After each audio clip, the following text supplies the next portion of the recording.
Pokémon, medicine and martial arts. Hello again, dear adventurers of the multiverse. Thanks for joining us once more on this epic journey. Remember, this story is pure science fiction from our wild imagination, so don't go trying to summon dragons in your backyard. The rights of this amazing novel belong entirely to its original author, we are only the narrators. Do you want more adventures? Show some love to our YouTube channel with a subscription and a like, and if you want exclusive content, our Patreon is waiting for you with open arms. Chapter 276, Karuna's Arrival. Beep, beep, inside the Pokémon Center, a sudden announcement sounded, drawing everyone's attention. Even the 5 women, happily chatting, paused their conversations and pricked up their ears.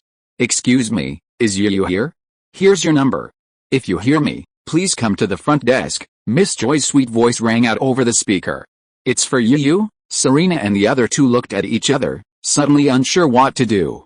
Hey, you guys keep going, No need to, stop. I'll go answer it. Yu's voice suddenly rang out, and at the same time, he appeared in everyone's view. He was holding a Pikachu in his arms, rising from the sofa with his back to the group. Yu had already finished his shower and, upon emerging, found the 5 women engrossed in their conversation. He was sensible enough not to interrupt. After greeting Pikachu, he left the other Pokémon in Miss Joy's care. When he returned, he found them still chatting. He simply sat down at a table with its backs to them and ate heartily with Pikachu. After all, they hadn't eaten dinner yet, and while the food at the Pokémon Center wasn't exactly gourmet, it was free. So, Yu's voice was a little slurred. The girls didn't notice. Seeing that Yu had gone to answer the phone, they continued their conversation, planning to go shopping after eating. Yu went straight to the front desk.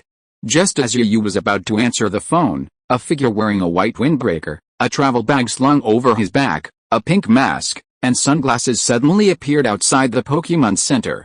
Alice, my precious vacation is ruined like this, and I have to come all the way here to see that guy Yu.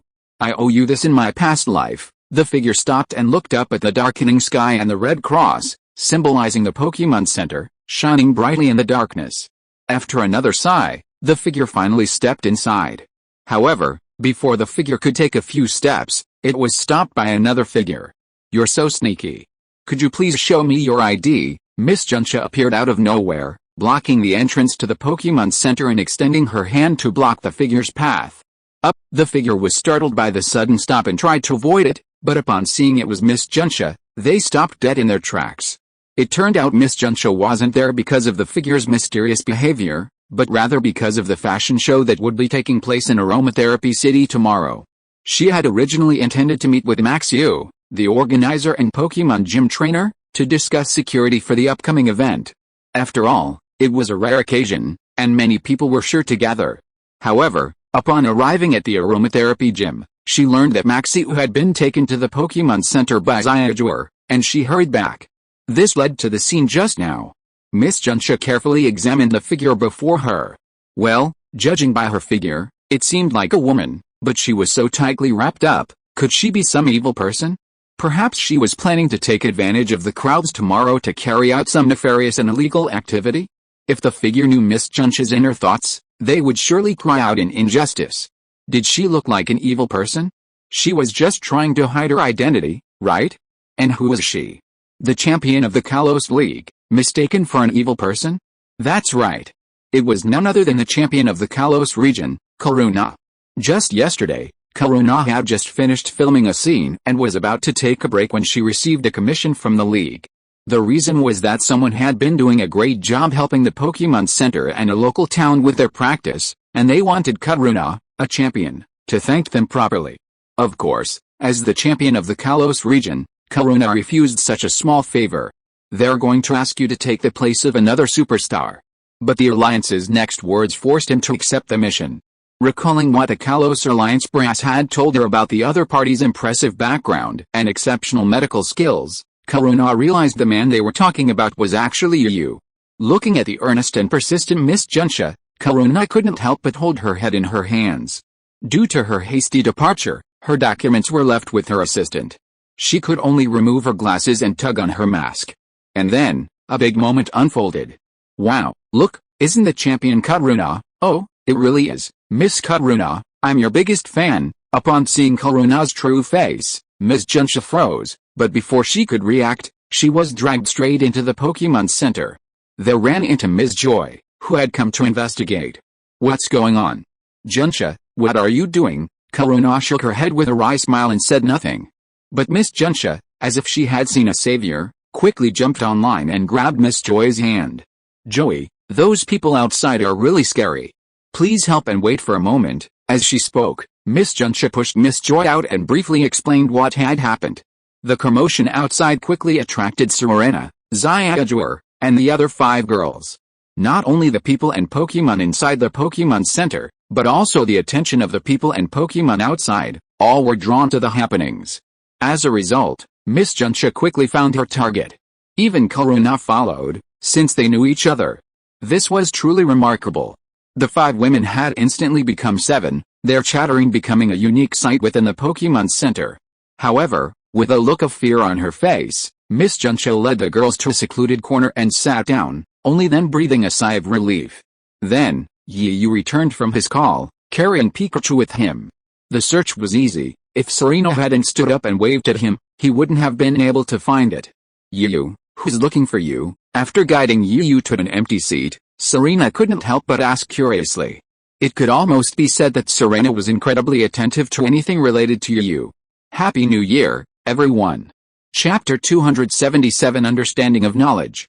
Apparently still hungry, Yu spotted the newly arrived desserts on the table and immediately grabbed them one by one, putting one hand into his mouth while the other placed it in front of Pikachu. After hearing Serena's question, he didn't hide anything. "Miss Joy from Yaletown just called me and said I was a huge help this time. Not only with a help, but also with a Pokémon. The clues I provided were passed to Miss Junsha and the others, and they followed them, not only recovering the Pokémon that had been captured by the Pokémon hunters, but also capturing a well-known group. Wow, that's fantastic. This way, we've eliminated another group that's causing trouble for Pokémon. This is something worth celebrating. Let's have a toast." The vengeful Miss Junsha applauded first. Yes. This is a great thing for us.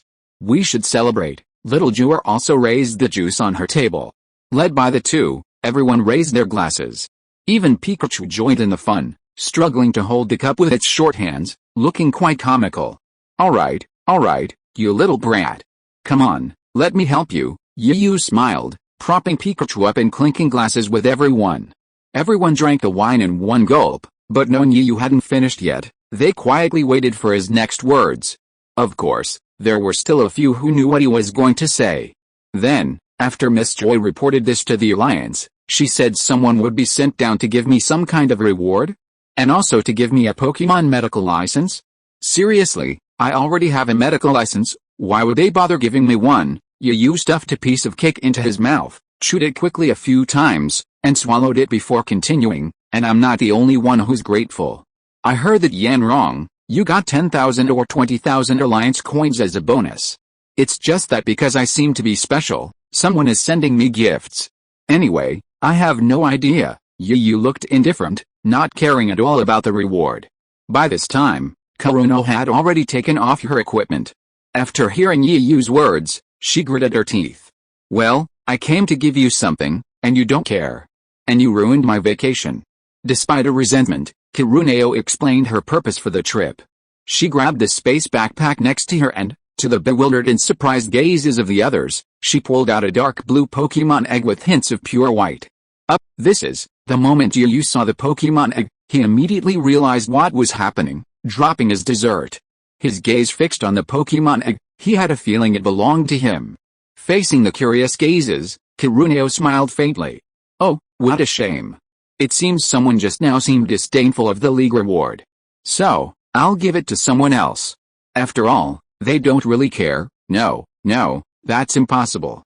Karuna, you probably heard wrong." Yes, you must have heard wrong. Whoever said that, step forward and I'll definitely not give him a damn." "Really?" Karuna deliberately drew out the words. Yes, Yu said, pecking at rice with a swift movement. Seeing the two of them playing with each other, all the girls couldn't help but cover their mouths and chuckle. PFFT, seeing that it was almost over, Karuna didn't plan to keep Yu in suspense any longer. A cunning look flashed in her eyes. Yu, you want this Pokemon? But you can. But as the guy who spent all my holiday, you must agree to one condition of mine. How about it? Isn't it a good deal? One condition for a Pokemon egg. As if afraid that Yu would disagree, Karuna immediately tempted. According to the information provided by the Alliance staff, the Pokemon hatched from this Pokemon egg has very high potential. Okay, I promise you. Give me the Pokemon egg quickly. Yu just pondered for a moment, and then agreed immediately. What could be more attractive than a Pokemon egg? After taking the Pokemon egg, Yu was like getting a rare treasure. He didn't even eat the dessert, and all his attention was on the Pokemon egg. Clearly satisfied with Yu's response, Karuna took another sip of juice, then, seeing Yu still dazed from the Pokemon egg, reminded him, Yu, after the Pokemon inside hatches, you must nurture it well. It's said he has the potential to reach elite level, or even quasi-champion. Elite level? Quasi-champion level? Forgive my ignorance, but what exactly is that? Hearing the sudden appearance of new terms, Yu finally came to his senses.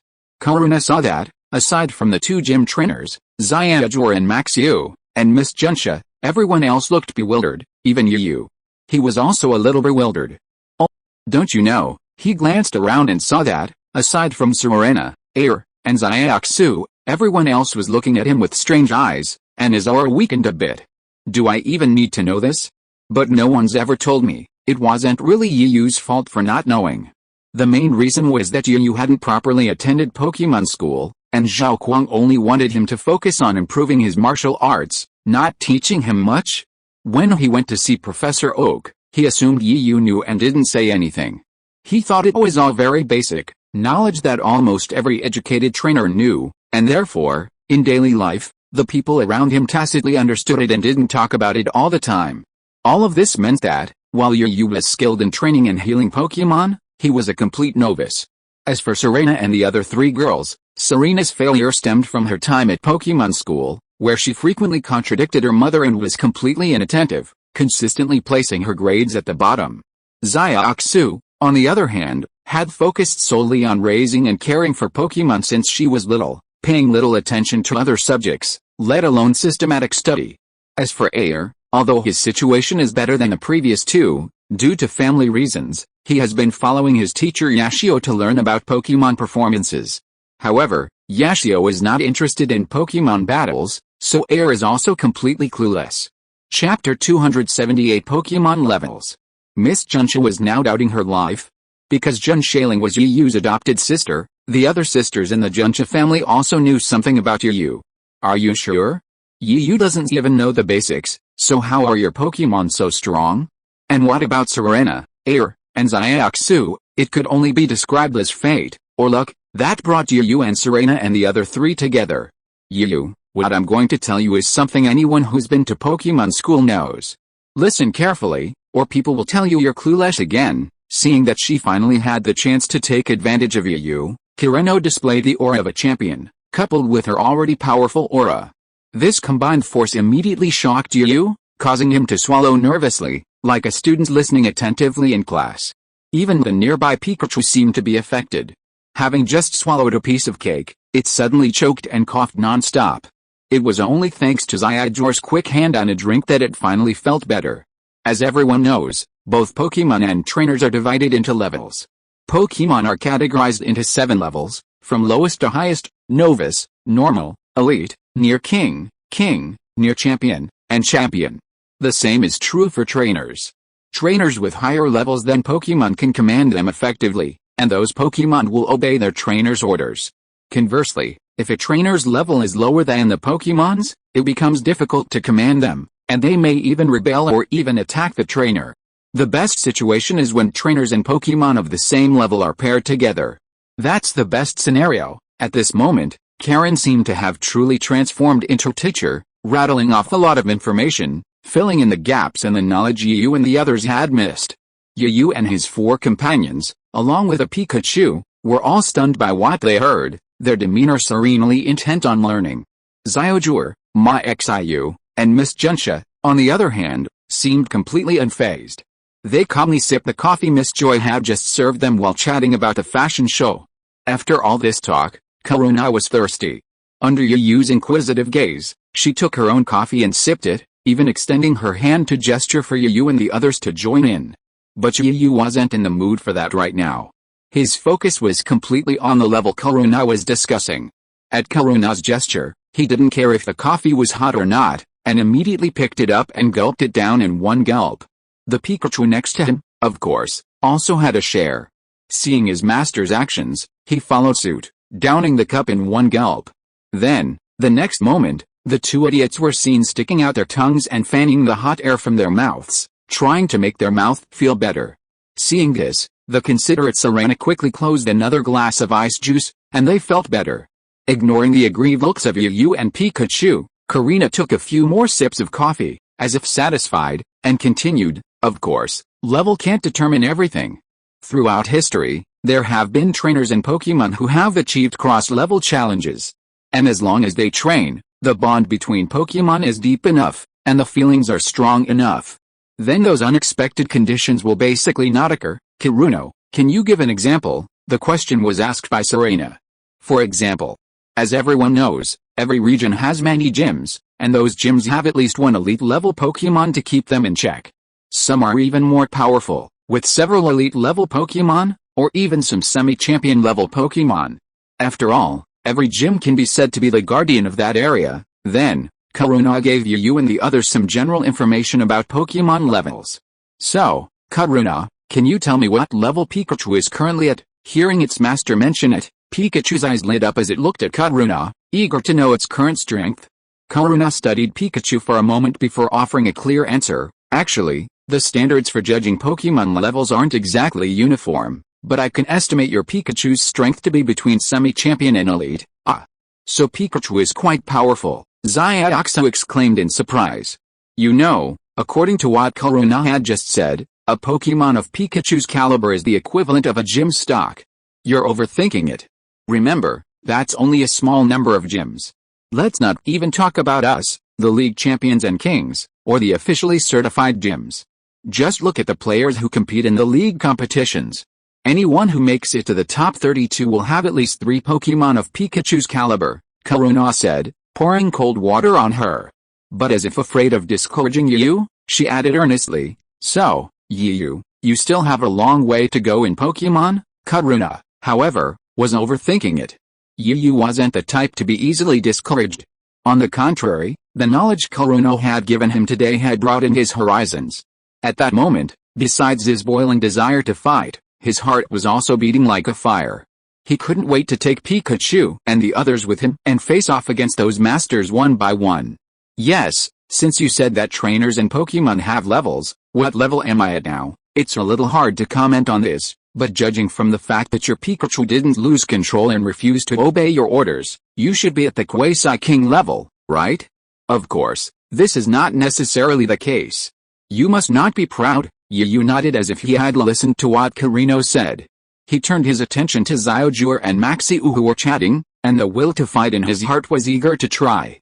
Through the previous battle with Dago's Fuki, Yu deeply understood that if he were to challenge Karino, who was at the same level as Dago's Fuki, he would probably be asking for trouble. So he set his sights on the 2 gym trainers, Xiaozhi and Maxiu. Thanks to Zinxian Bikaki for 588 coins and Lunayu for 200 coins. Chapter 279 Assessing Strength. Hey. Yu, you pervert. Why are you looking at Xiaozhi and Ma with such blue eyes? Do you have any ill intentions? A shrill cry echoed through the air above the Pokemon Center, drawing curious glances from passers-by.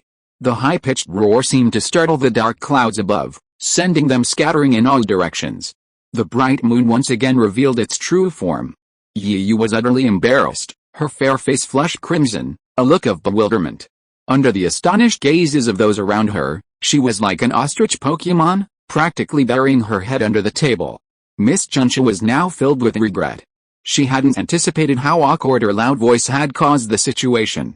Due to her occupational ailment, she was extremely sensitive to glances, and coupled with her impatience, she often spoke without thinking. Seeing the 2 people in such a state of embarrassment, and the gradually growing awkward atmosphere, the others could only steel themselves to stand up, casting apologetic glances at the people around them, and hurriedly calming down. With the situation calmed, the women finally breathed a sigh of relief. As if fearing misunderstanding, Yu explained with a weak, aggrieved tone, "You misunderstood. I was just asking what level of trainer Xiaozhi and Xiaomao were currently." This truly made Miss Junxia blush, but she was also a straightforward person. Realizing she had misunderstood Yu, or even caused him to be completely misunderstood, she quickly and sincerely apologized. "It was all a misunderstanding. Let's continue eating. I have to say the desserts at the Pokemon Center are quite delicious. Yeah, they're really quite good. Let's chat while we eat." Everyone else hurriedly tried to smooth things over, trying not to let the awkwardness escalate any further. Yu wasn't a stingy person. Seeing that everyone believed him, he generously waved his hand and forgave Miss Junxia. This also made the other girls, including Caroline, look at him with a higher regard, and Miss Junxia felt relieved. Everyone then began to talk and laugh. Yu also returned to the previous topic, but now he looked as if he had seen something terrifying. He didn't dare to look directly at Xiaozhi and Xiaomao, for fear of causing embarrassment again. "Miss Xiaozhi and Miss Xiaomao, can I ask what level of trainer you are currently?" "Hey, Yu, are we that scary? You don't even dare to look us in the eye. And don't call me Miss Xiaozhi anymore. You make me sound old. Just call me Xiaozhi." Xiaozhi couldn't help but feel a little annoyed and didn't directly answer Yu's question. But just as Yu was secretly disappointed, Xiaomao finally spoke up. "Strictly speaking, Xiaozhi and I are both considered elite-level trainers." Xiaomao's speech and demeanor were like those of a well-to-do lady, and whenever she spoke or chuckled, she would raise her wide sleeves to cover her mouth. As soon as Xiaomao finished speaking, Xiaozhi glared at her friend, but Xiaomao ignored her and smiled again. "Wow! So impressive." As if knowing what Yu was thinking, the teacher, Karuna, spoke again. "I know what you're thinking. Elite-level trainers can't be used to measure a league's elite. Just because they're called elite doesn't mean they possess elite-level strength. It just gives people a general idea." After Karuna's reminder, Yu finally understood. Indeed, if he followed his line of thought, wouldn't it be a world where champions were everywhere and elite-level trainers were as common as dogs? What would they have to do? Haha, thank you, Karuna. I've learned so much today." Yu gave a grateful chivalrous salute. Then, ignoring the 8 beautiful women seated there, he reached for the pastry tray on the table, grabbed a few slices of cake, and left with Pikachu. He only said, "Everyone, continue chatting. I'm off to train Pokemon." Is he always so impulsive? Who says he isn't? He's like a completely different person when it comes to Pokemon battles, yet he's like a completely different person when it comes to Pokemon. After Yu left, the women began chatting again. In the end, they even went out shopping together, creating one of the most beautiful scenes in Aromatherapy City at night. Of course, Yu, who had already left, was unaware of all this. At this moment, Yu, when Karuna received the new information about Pokemon, couldn't contain his excitement. He went to Miss Joy's place and retrieved the Pokemon he had left there. After finding out how to get to the Pokemon Center's backyard, Yu hurried to the battle arena and released all his Pokemon. Then, like a hero, he distributed the pastries he had picked up earlier to his Pokemon one by one. "Come on, brothers. These are all goodies. I'll eat first, you guys can help yourself." After his fellow Pokemon had finished their pastries, Yu finally smiled his signature smile. "Okay, now that everyone's full, let's begin tonight's training." Under the excited gazes of his Pokemon, Yu began assigning the battle rosters for today's matches. Pikachu, as usual, battled Charmeleon. Buzzbot and Blaziken engaged in an aerial duel. Ditto engaged in a physical duel with Gyarados. As for Suicune, having made up his mind, Yu didn't keep him in the cold. Instead, he assigned him a task to familiarize himself with his various abilities. After all his Pokemon started to get busy, Yu wasn't idle. He found a place to sit down, his mind echoing with a method that Karuna had taught him on how to distinguish the levels of Pokemon. That's right, he planned to use this evening to list the levels of all his Pokemon one by one. So who should I choose first? Pikachu. Karuna has already checked it for me. It's a Quasi-King level, not bad. So let's start with Charmeleon. Yu sat cross-legged, his eyes sweeping over the Pokemon present one by one, muttering softly. Chapter 280 Suicune vs Gardevoir. The next day, Yu woke up early, as usual. As always, he brought his Pokémon with him and began a new day of training. Very good. Now let's assign training tasks. Charmeleon, given your current condition, your sparring will be switched from Pikachu to Gyarados. As for Pikachu, Suicune will spar with you from now on. As for Ditto, your previous sparring with Gyarados has already built up a certain level of strength. Now you lack stamina and speed. From now on, I don't care what method you use. You must run 10 laps around the battlefield while carrying a load, and the rest of you, Buzzbot and Rocket, continue practicing aerial combat. Yu methodically distributed the special training orders to the Pokémon one by one. Through yesterday's observations, Yu had a rough idea of the strengths of his Pokémon. Pikachu is near elite, Charmeleon is elite, Blazer is elite, Gyarados is near elite, Ditto is elite, Buzzbot is normal, and Suicune is incredibly close to elite, near elite. Suicune is arguably the strongest of them all, but that's understandable. After all, even if a legendary Pokémon doesn't hold a divine role, it's still a legendary Pokémon. Their talents are far superior to other Pokémon. Even adult legendary Pokémon without a divine role can rival some champion Pokémon. Therefore, Suicune's strength isn't surprising at all. Gyarados, on the other hand, surprised Yu somewhat. Pikachu's current near-elite strength comes from one of his first Pokémon, which he'd been training since childhood. And this Gyarados is a latecomer, having only become proficient after his travels. Unexpectedly, in such a short time, it surpassed Blazer and even reached the same level as Pikachu. And Charmeleon's talent isn't bad either. Of course, there was also a giant crab left with Professor Oak, presumably just an ordinary level 1. Yu was mentally planning, preparing for future league matches. Perhaps because they'd been shopping late yesterday, the girls hadn't gotten up yet. Even Xiaoxu, usually the earliest riser, was a bit late. Yu didn't bother them. This wasn't like a wilderness trip, it was rare to get to lie comfortably on a soft bed, so he let them be. Seeing the Pikachus already training with each other, Yu pulled out his Yako from his stored ring. After finding an open space, he began practicing his marksmanship. Although it was only just dawn, many people and their Pokémon weren't already up. Many, like Yu, were training with their Pokémon, while others were taking walks, shopping, and even a few teenagers were engaging in Pokémon battles. Yu was not the least bit larger than the outside world. She wielded the Yageo spear with a ferocious swiftness, each move opening and closing with remarkable dexterity, sending streams of spearheads scattering through the air. This attracted many onlookers, and passers-by occasionally paused, curiously examining the scene before them. Among them stood a strikingly beautiful figure, still wearing the same white trench coat from last night, a mask, and sunglasses. It was Karuna. Karuna had been shopping late the previous night, but just now her assistant called, saying something was going on with the crew and asking her to return quickly. Reluctantly, she emerged from her warm, fragrant bed. Just as Karuna had finished washing up and was about to walk back to the set, she passed the Pokémon Center's backyard.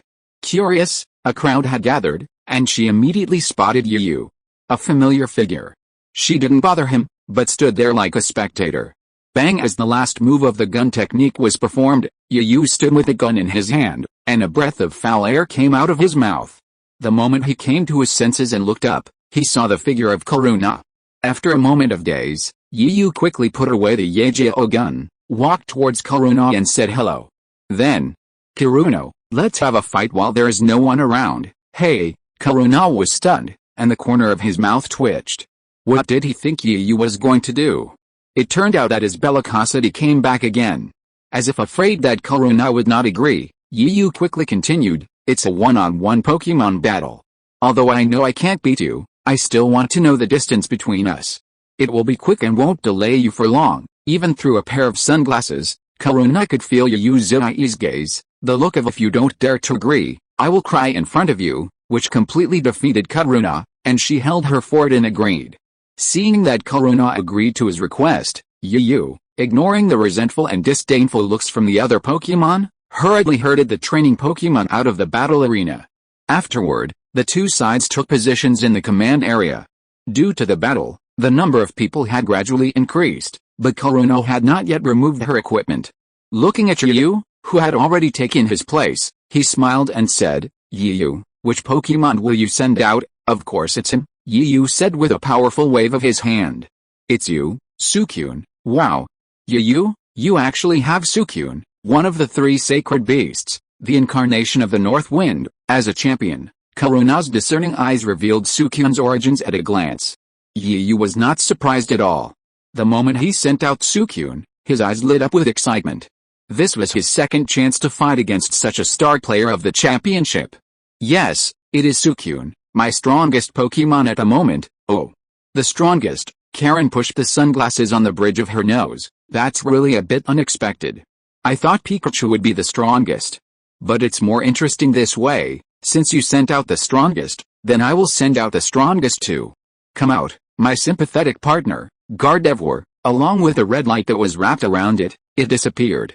A Pokemon with a white body that looks like it is wearing an elegant dance evening gown, with green on the inside of the skirt, curly hair, and slender fingers that are straightly connected to its hands, like wearing gloves. There is a spike structure next to its face, like a Pokemon wearing a ball mask. Yu couldn't help but exclaimed. Wow. Chapter 281 Gardevoir goes crazy. Although it wasn't the first time he had seen Gardevoir, Yu couldn't help but exclaim in surprise every time he saw one. After all, as a Pokemon, it was as elegant as a mature human girl, and her whole body was filled with an elegant aura. This wasn't surprising, otherwise there wouldn't have been news reports about a certain boy marrying a Gardevoir. In fact, Yu really wanted to capture a Gardevoir as his main psychic-type Pokemon, even the original Ralts, but because they were so rare, he hadn't encountered one yet. However, Yu's exclamation this time was obviously not because of this, but because Karen, like Dago's Fuki, had sent out her strongest Pokemon to deal with her Suicune. So, wouldn't the next development be the same as before? Thinking about those so-called Mega Evolutions, Yu's forehead was covered in cold sweat. What's wrong? Is there anything strange about the last step? Hearing Karina's somewhat puzzled words, Yu waved his hands repeatedly. No. I'm just surprised. In such a one-on-one match, you actually sent out your strongest Pokemon. Are you planning to finish early? This, I didn't pay much attention to. Hearing Yu's answer, Karina was obviously stunned for a moment, and then smiled. I just think that you actually sent out your strongest Pokemon? Then I should send out my strongest. No more words. Let's fight. Yu also felt that it was meaningless to talk nonsense, and immediately nodded in response, accompanied by the issuance of the order. Sujin uses Pray for Rain, and then Bubble Beam. Oh, are you planning to take advantage of the weather? Kirino saw through Yu's intention at a glance, and then ordered unwillingly. Gardevoir uses Predict the Future, and then Shadow Clone to avoid it. After Suicune cast his Rain-back honing skill, the weather above the battlefield shifted. As dark clouds gathered, a gentle drizzle began to fall. It dripped down on Suicune and Gardevoir, drenching the entire battlefield. With the power of Rain-back honing, the water-attributed bubble beams not only saw a significant increase in power, but also became significantly faster than usual. However, facing the fierce attack, Gardevoir, using its foresight and the shadows created by its shadow clones, successfully dodged the bubble beams. A champion like Karno wouldn't remain passive. She gave the order before Yu could. Gardevoir, use Magic Flash, then Shadow Ball. What? No good. Suicune, use White Mist, then Tailwind. Yu acted decisively, a crude countermeasure forming in his mind. Facing the Magic Flash, Suicune immediately sprayed a cloud of white mist from his mouth, reducing the effect of the Magic Flash to the minimum, and even directly blocking the line of sight, trying to make the Magic Flash lose its effect. As Yu expected, the sewage pipe worked. Although the use of the white mist blocked the vision of both Pokemon and trainers on both sides, making it impossible to see the situation on the field clearly. But this did not affect Suicune's subsequent use of the Tailwind skill. It was the Tailwind skill that made the area of the white mist, which had already condensed into a ball, become even larger, like a flat object. Even the rain generated by the rain-begging skill could not block it. It was also because of the special situation that Suicune avoided the Shadow Ball attack without any danger. Huh? You have a trick. You actually avoided it. Karen was surprised again.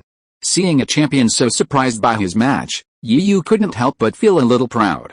Haha, that's because you didn't even look at who was commanding. Looking at the white fog that completely obscured her vision, a hint of interest flashed through Kaluna's eyes behind her sunglasses.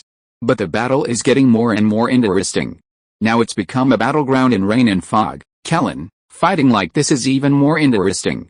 Watch me defeat your Gardevoir with blind typing. Apparently, having just dodged Gardevoir's near-perfect attack, Yu was getting a little carried away, and now he was boasting.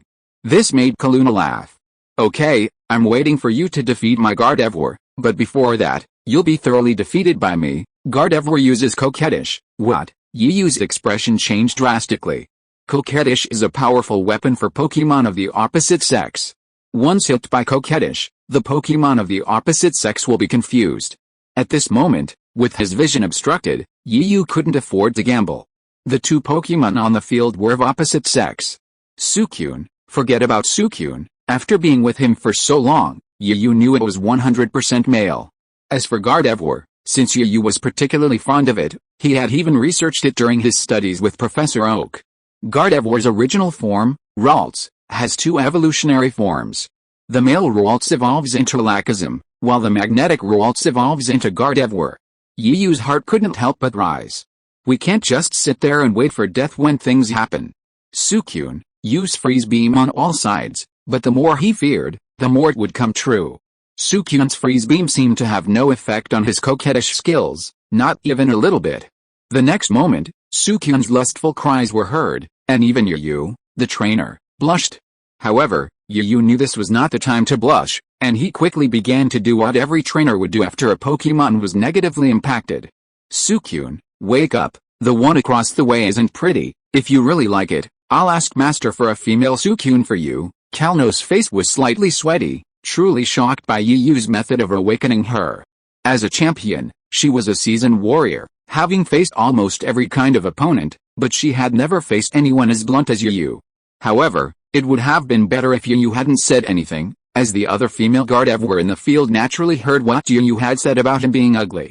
Every woman loves beauty, even Gardevoir, a Pokémon. And so, Gardevoir was about to lose her temper. Chapter 282 Gardevoir Mega Evolution. As the saying goes, a woman's outburst can have serious consequences. This is especially true for Gardevoir, a Pokémon with a uniquely buggy psychic type. Gardevoir's somewhat annoyed voice echoed through a cloud of white mist. Then, unseen by Yu and Kaluna, a flash of purple light appeared in Gardevoir's large, ruby-like eyes. If Yu had seen it, he would have cried out in surprise. This was one of the ultimate psychic-type moves, Illusion Ray. At this moment, Suicune, save for his eyes that had transformed into heart-shaped peaches, was enveloped in a purple energy. Like a child playing with a toy, he was being tossed around by the rest of the force. After a moment, a muffled sound echoed, accompanied by Suicune's screams. Bang bang shui shui. Yu felt distressed after hearing this. Looking at Kalno, who was acting as if nothing had happened on the opposite side, he couldn't help but said pitifully, "Kalno, you are too cruel." Suicune's screams made my heart shiver. Kalno spread her hands with an innocent look on her face. "This is none of my business. You can only blame yourself for saying bad things about Gardevoir just now. This is retribution. The trainer's debt is repaid by the Pokémon." This sentence is really not wrong. Besides, battles are like this. Don't talk about friendships. In the battlefield, either you lose your combat ability or we lose our combat ability. In the process, we use all means. Seeing Yu opened his mouth and seemed to want to say something else, Kalno quickly interrupted. Besides, real Pokémon battles in the competition field cannot have any emotions. Don't you understand this truth? Kalno's voice rose involuntarily when she spoke. Yu was speechless and had to shut up. He watched the development of the situation in the field quietly. The beating in the field continued, Suicune's screams rang out one after another, and the effects of the skills of begging for rain and white mist began to gradually disappear. Finally, after who knows how many times Suicune's screams fell, the effects of the skills brought by begging for rain and white mist were all ineffective. The two trainers, Yu and Kalno, were finally able to see the current situation of the field clearly. However, compared to Kalno's carelessness and calmness, Yu's heart was in a knot. In the field, perhaps because of being beaten by Gardevoir many times, Suicune seemed to have regained consciousness, and the eyes that turned into heart peaches also regained clarity. However, it had consumed more than half of its physical strength and was now gasping for breath. Kalun was truly taking advantage of the situation. The moment she could clearly see the situation, a voice that sounded like the Grim Reaper to Yu rang out, "Gardevoir, give him the final blow. Use Draining Kiss." Suicune, wait for him to get close. Use Ice Fang. Gardevoir's masked face remained expressionless, its body lithe and ghostly. It swooped over Suicune, grasping his face and attempting a kiss before he could react. However, Suicune was quick to react. The moment Yu gave the command, he swiftly unleashed Ice Fang. Seizing Gardevoir's unguarded moment, he bit down on it. The sight was so frightening, it made some people tremble with fear for this delicate Pokémon, fearing that Suicune's bite would leave nothing behind. As expected, facing the Ice Fang's attack, Gardevoir was forced to halt its draining kiss, attempting to quickly distance itself from Suicune. However, he underestimated Suicune's explosive power, and with a fierce pounce, he bit Gardevoir directly. Instantly, strands of ice crystals coated Gardevoir's pristine white evening gown. Amazing. I didn't expect you to be able to fight back in such a situation. But this is just a last-ditch effort, a last gasp. Kaluna looked surprised, but quickly recovered. Watching Gardevoir and Suicune return to their former confrontation, Yu pondered her next attack. Suicune, how are you? Can you hold on? Yu ignored Kaluna, his eyes fixed on the still gasping Suicune. Suicune whispered back at Yu, shaking his head to indicate he was fine and could still fight. Okay. In that case, then don't hold back. Suicune uses water cannon. Did you use all your strength? Gardevoir uses a clone to dodge. Suicune uses Bubble Beam for a surprise attack. Gardevoir uses Shadow Ball. Suicune uses Ice Fang. Gardevoir uses Magic Flash again. No, Suicune, we're also using White Mist. Gardevoir uses Illusion Beam. Suicune uses Mirror Reflection. Gardevoir Mega Evolves. Yes, Suicune, we use. Hey, are you kidding me? Kiruno, you're breaking the rules. How did it become a Mega Evolution in the middle of a fight? Yu was completely stunned. Wasn't the fight going well just now? Why is he cheating now? And although the fight just now was a match between a general and a chess player, and it seemed that both sides were fighting back and forth, in fact, Suicune was still at a disadvantage and was being suppressed. Since we're going to fight, then of course we have to give it our all. Surprising or not, Kalno chuckled, a sly glint in her eyes behind her sunglasses. Is this the way powerful people behave? Yu couldn't help but grumble. You might think so. Powerful people can be so willful, Yu wailed. Really? Is it true? Champions like you? They're all like this. They mega evolve in the middle of a fight. Hone champion Dagos Fuki was like that, and now you, the Kalos champion, are like that too. Hey, you actually fought Dagos Fuki. Yu had given Kalno so many surprises, one after another. But that just goes to show how powerful you are, doesn't it? Kalno now showed a rare excitement and fighting spirit that didn't belong to a champion. And while Yu was still grumbling, Gardevoir had already completed its Mega Evolution. Perhaps because he had seen Metagross's Mega Evolution before, Yu seemed much calmer when he saw Gardevoir's Mega Evolution. However, looking at the brand new Gardevoir in the field, Yu couldn't help but reveal surprise and envy in his eyes. Chapter 283 Strange Stored Ring. Isn't this too beautiful? Is this a Pokémon? This was the unanimous thought of the crowd, including Yu. Unbeknownst to Yu, even as he marveled at Gardevoir's Mega Evolution, two strange stones within his stored ring began to glow, their light growing brighter and brighter until it completely illuminated the entire space. Turning his gaze to the field, the Mega Evolved Gardevoir became even more elegant. If Gardevoir before the Mega Evolution was a queen, then the Mega Evolved Gardevoir was a mature woman radiating elegance. HMPH, it's just a Mega Evolution, isn't it? Suicune, let's not be timid. Go, use Water Cannon. Since everyone else had already Mega Evolved, there was no point in testing them further. Yu decided to give up the challenge and go for it head-on. Gardevoir, use Shadow Ball. Similarly, Karen chose to resist. Although Gardevoir had previously had the upper hands in the skill contest, she was cautious, not knowing her opponent well enough. Kalno made Gardevoir dodge almost every attack she could. But now, she was completely confident in the Mega Evolved Gardevoir. As expected, the massive, seemingly imposing water cannon was effortlessly shattered by Shadow Ball. Shadow Ball continued to charge towards Suicune. Yu was startled.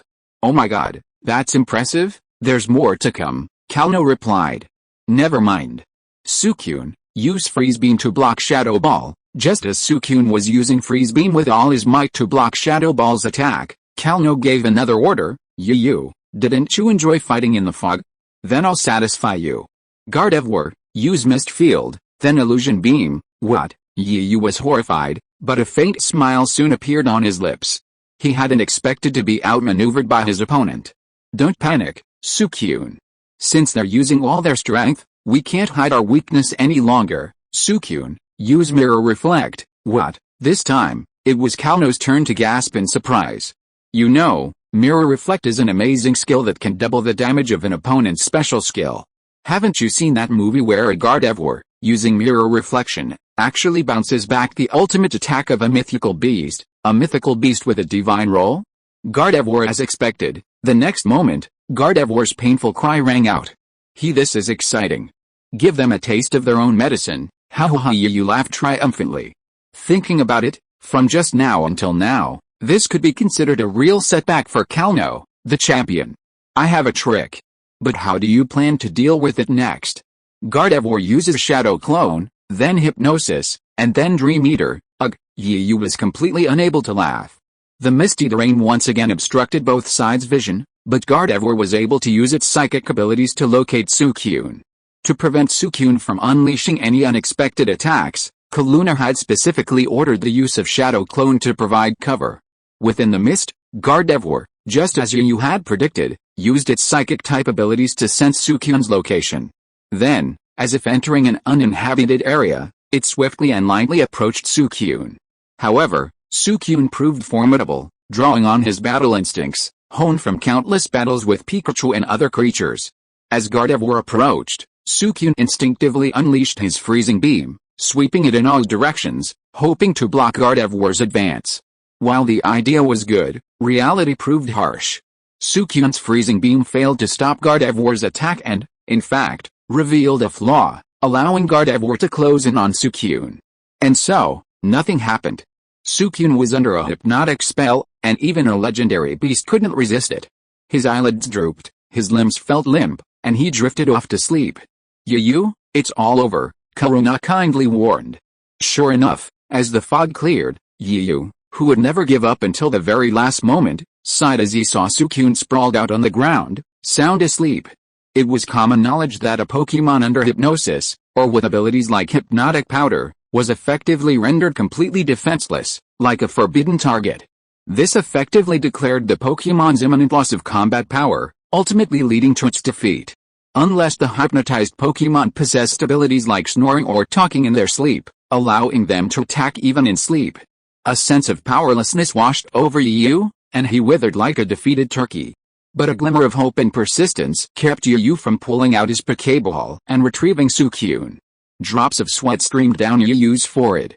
This was caused by nervousness, otherwise, with Yu's physique, it wouldn't be so. Perhaps waiting for Suicune to fully enter a deep sleep, Gardevoir didn't rush to use its Dream Eater ability, simply waiting quietly. But the more it did, the more anxious Yu grew. The seconds ticked by, and it felt like death was approaching. The heavy atmosphere grew increasingly tense.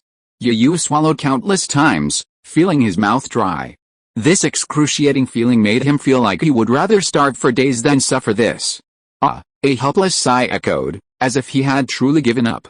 Yu pulled a bottle of mineral water from his storage ring, hoping to cool his dry throat. But as soon as he looked inside the ring, he was stunned. What was going on? Why is the internal space of his storage ring still glowing? Is it broken? No way, right? I just wanted to take out a bottle of water to quench my thirst. There's no need to go to such lengths, right? Yu, who still didn't know about this, was filled with resentment. He was already depressed because of the unfavorable battle, and now this happened. Immediately, without thinking twice, Yu directly put the blame on Zhao Kuang. Damn it, I knew that old master was trying to trick me. He said this storage ring would last for so long. But it's only been a few years. Starting today, there will be 2 updates. That's right, Yu is evolving into a 2-update beast. If you are listening to this novel on a channel other than Fanfic World, it means it was downloaded and re-uploaded without effort. We warmly invite you to visit our channel, Fanfic World. There you will find the original version of this story and many other novels of various genres. We look forward to seeing you dive into a world of incredible novels. Chapter 284, Suicune's Changes. China, somewhere in the Xianshan Mountains. Zhao Kuang, as usual, had risen early and sat in a rattan chair in the courtyard, feeling cool and comfortable. He sipped his tea from time to time as the chair rocked back and forth. The morning breeze brought a refreshing breeze to his face, and he listened to the sounds of nature and the insect and bird Pokemon in the forest. He felt perfectly at ease. Akiu, but 3 sudden sneezes ruined the mood. He stopped the swaying chair, sat up straight, and cast a concerned look at Suicune beside him. Like a middle school boy, he rubbed his nose and muttered softly, "What bad luck. I wonder who's been saying this behind my back." Then, after shaking his head at Suicune, he lay back down and began rocking the chair again. Suicune couldn't help but twitch the corners of his mouth, with an expression of being used to it. After yawning, he lazily crawled back to the ground and basked in the early morning sunshine. For a moment, the small courtyard fell into silence again. Area dividing line, 2 flowers bloom, each with its own beauty. Then turn your attention back to the battle between Yu and Kanto, between Suicune and Gardevoir. It seems that Suicune wants to die in peace. Time passes by bit by bit. Gardevoir has no intention of using Dream Eater to end the opponent, nor does it mean that it is afraid of the opponent waking up. It seems that it is waiting for an opportunity. As for Yu, his mind is no longer on the Pokemon battle at this moment. Whether there will be another miracle after Suicune is another matter for the time being. Let's say that Yu's mind is now completely focused on whether his stored ring is broken. After all, regardless of the fact that it was a gift from his master, let's put that aside. This stored ring was incredibly valuable. Yu had inquired about it before, and his master hadn't lied to him about it. Therefore, if the stored ring truly broke, Yu would be heartbroken.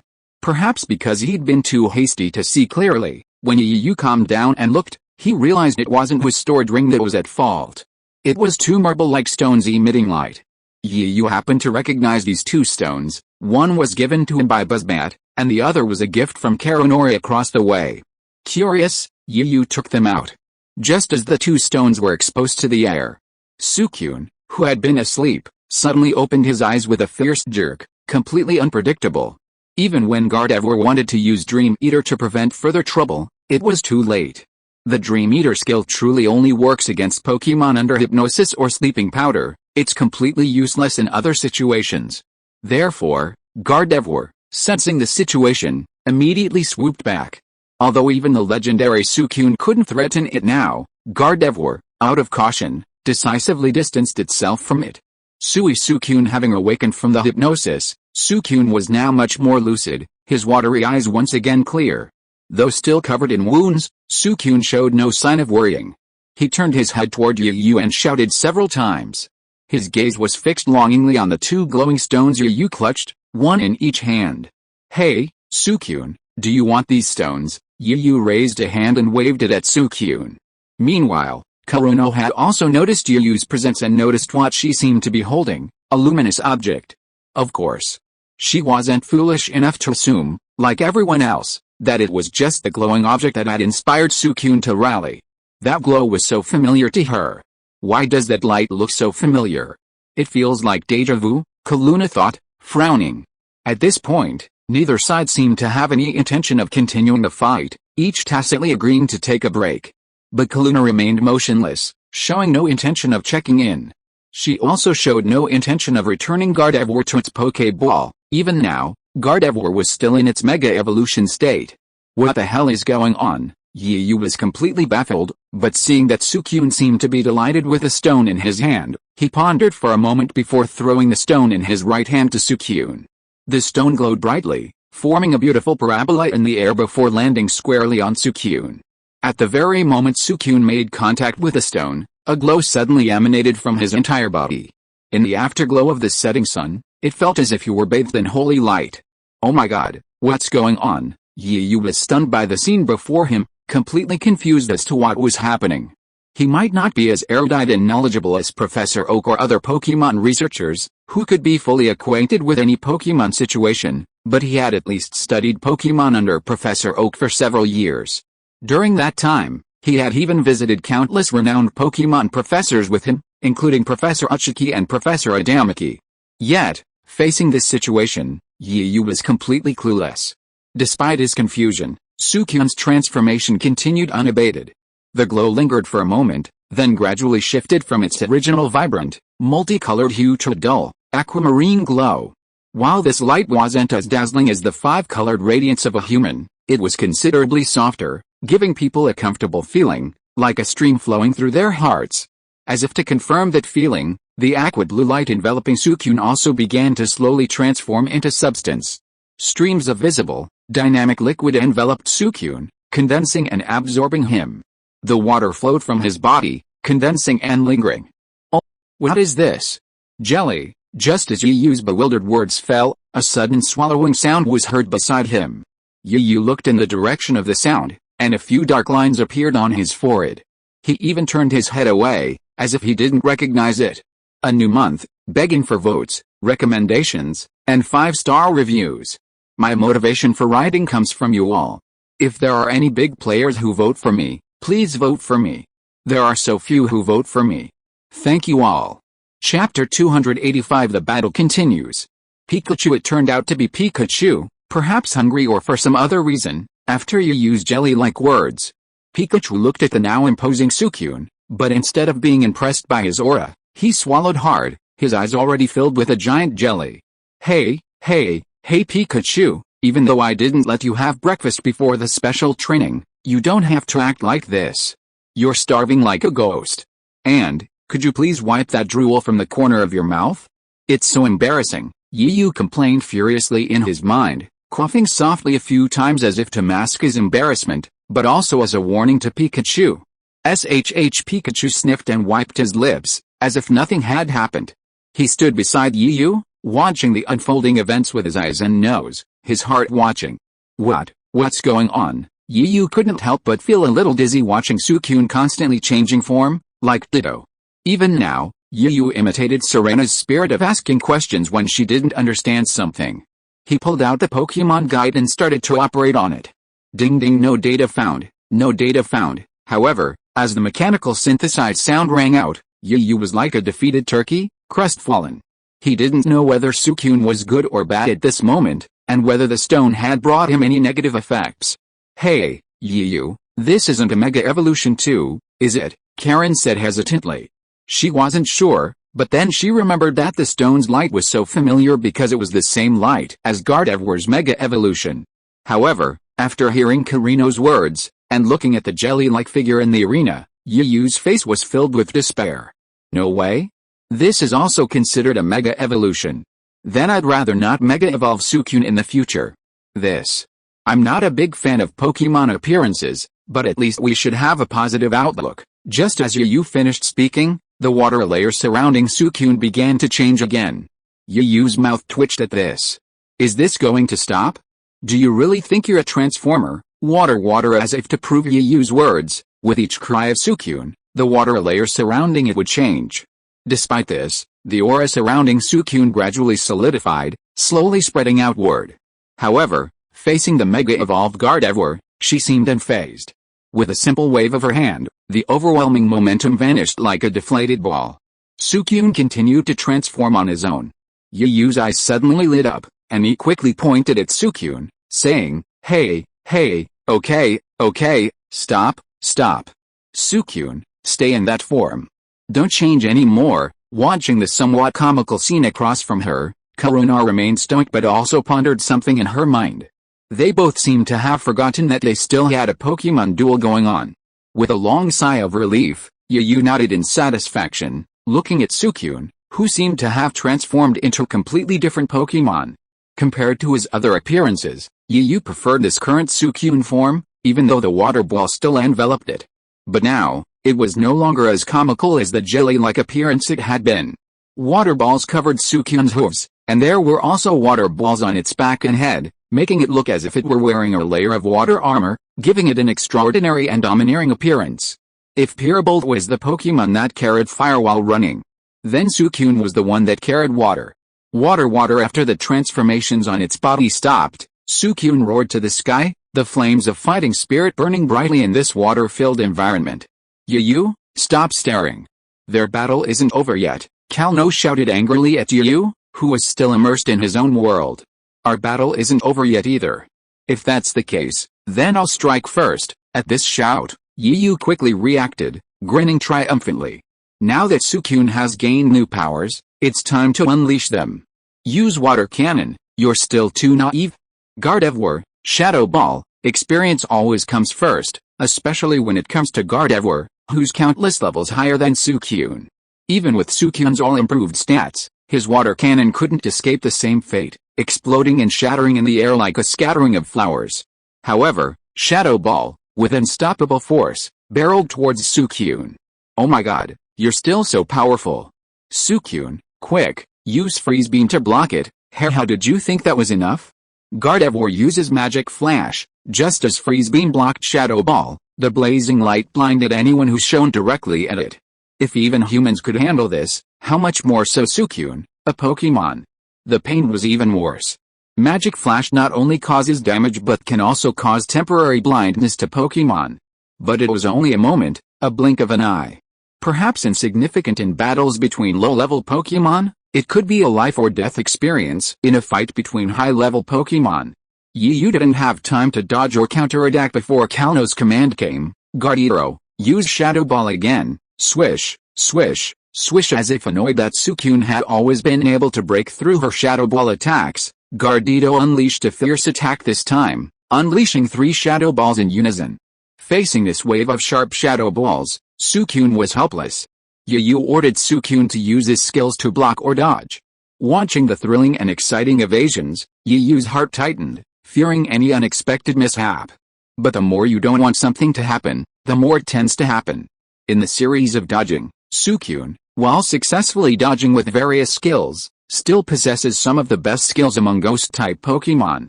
One Shadow Ball suddenly flew out of blind spot, and Suicune was caught off guard by his left hind limb. The second attack beast continues to evolve and needs your support. Your support is the source of motivation for Kanyu to write this. Chapter 286 Thinking. Suicune, Suicune. Suicune's dodging momentum faltered as the Shadow Balls struck him, and he was struck one after another. With another painful wail, he collapsed to his knees. Seeing this, Yu wanted to rush over to investigate, but just as he took a step forward, he felt a sharp pain in his left leg. If he hadn't reacted quickly, he would have fallen flat on his face. Even so, the pain from his left leg clearly transmitted through his nerves to his brain, causing Yu to gasp. Although as a warrior, Yu had a certain resistance to pain, this sudden and inexplicable pain was still excruciating. Subconsciously, he tried to mobilize his inner energy to calm the pain. As the inner energy moved around the painful area of his leg, Yu frowned. His inner energy was completely ineffective against the pain in his leg. Even as he channeled his internal energy towards the pain in his leg, he felt a sense of rejection. What the hell is going on? Why is this happening? Is there something wrong with my body? Yu muttered to himself, intending to mobilize his internal energy once more, moving it through his body and observing his internal nerve networks. However, before he could act, he was interrupted by a delicate cry. Kaluna's brows furrowed, her left hand resting on her slender waist. Though perplexed, she was still furious that Yu had lost his focus again during their battle. She couldn't tell how many times this had happened today. Yu, you keep losing your focus during our battle. Is that really okay? Kaluna's beautiful eyes narrowed slightly as she gazed across at Yu, who stood there in deep thought. A dangerous glint flashed in her eyes. Gardevoir, let Yu know what the consequences of continuously losing your focus during our battle are. Use illusion ray. By the time Yu regained consciousness, Suicune had already been enveloped in the illusion ray and was floating upwards. However, before Yu could even think about issuing a response, he felt as if his entire body was bound by an invisible force, unable to move. What was going on? Why did I feel like I couldn't move? As a warrior, Yu was incredibly sensitive to his body. Even the slightest problem could be pinpointed through his inner vision.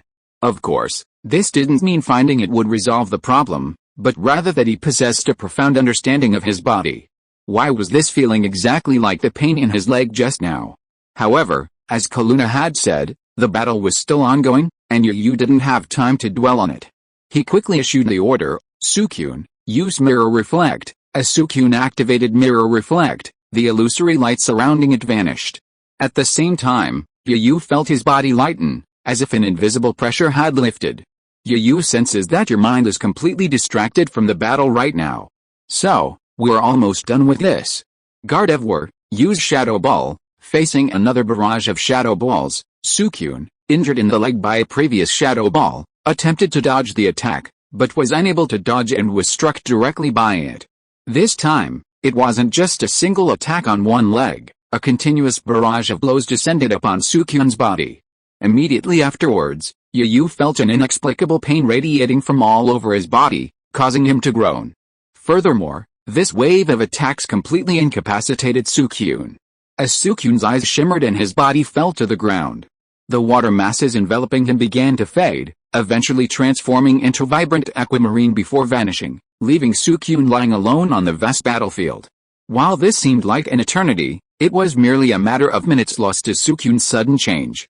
The entire battle, even with someone checking their watch to time it, took less than 10 minutes. As Suicune completely lost his fighting ability, Yu's legs gave way, nearly collapsing to his knees.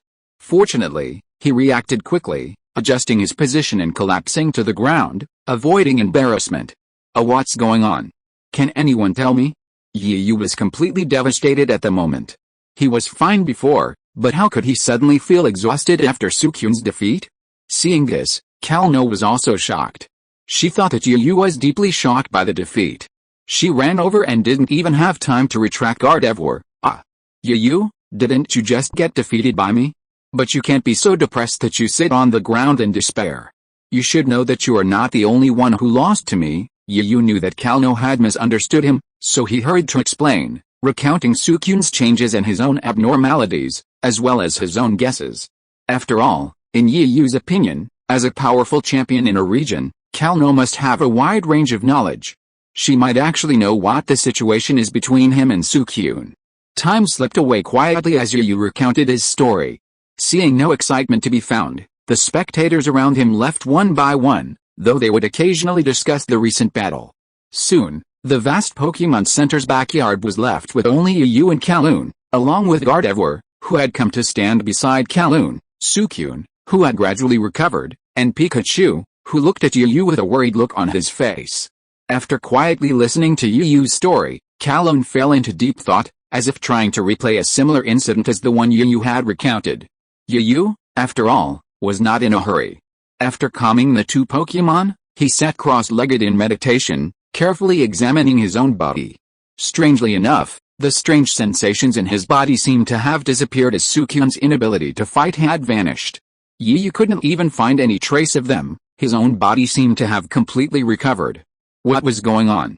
Yu racked his brains, going over everything over and over again, when suddenly an idea struck him. Could it be? Chapter 287, The Old Naughty Boy, Dr. Oak. Just as Yu sat cross-legged, lost in thought, feeling as if he had grasped something crucial, Kaluna's sudden voice interrupted the vaguely forming thoughts within him. Yu, I still don't quite understand. But considering what you just said in these two stones, I think Suicune's situation must be a Mega Evolution.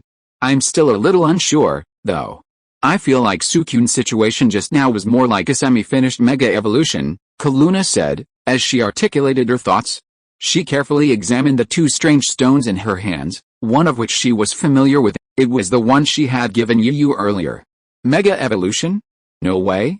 How could it be such a coincidence? Yu didn't believe it at all.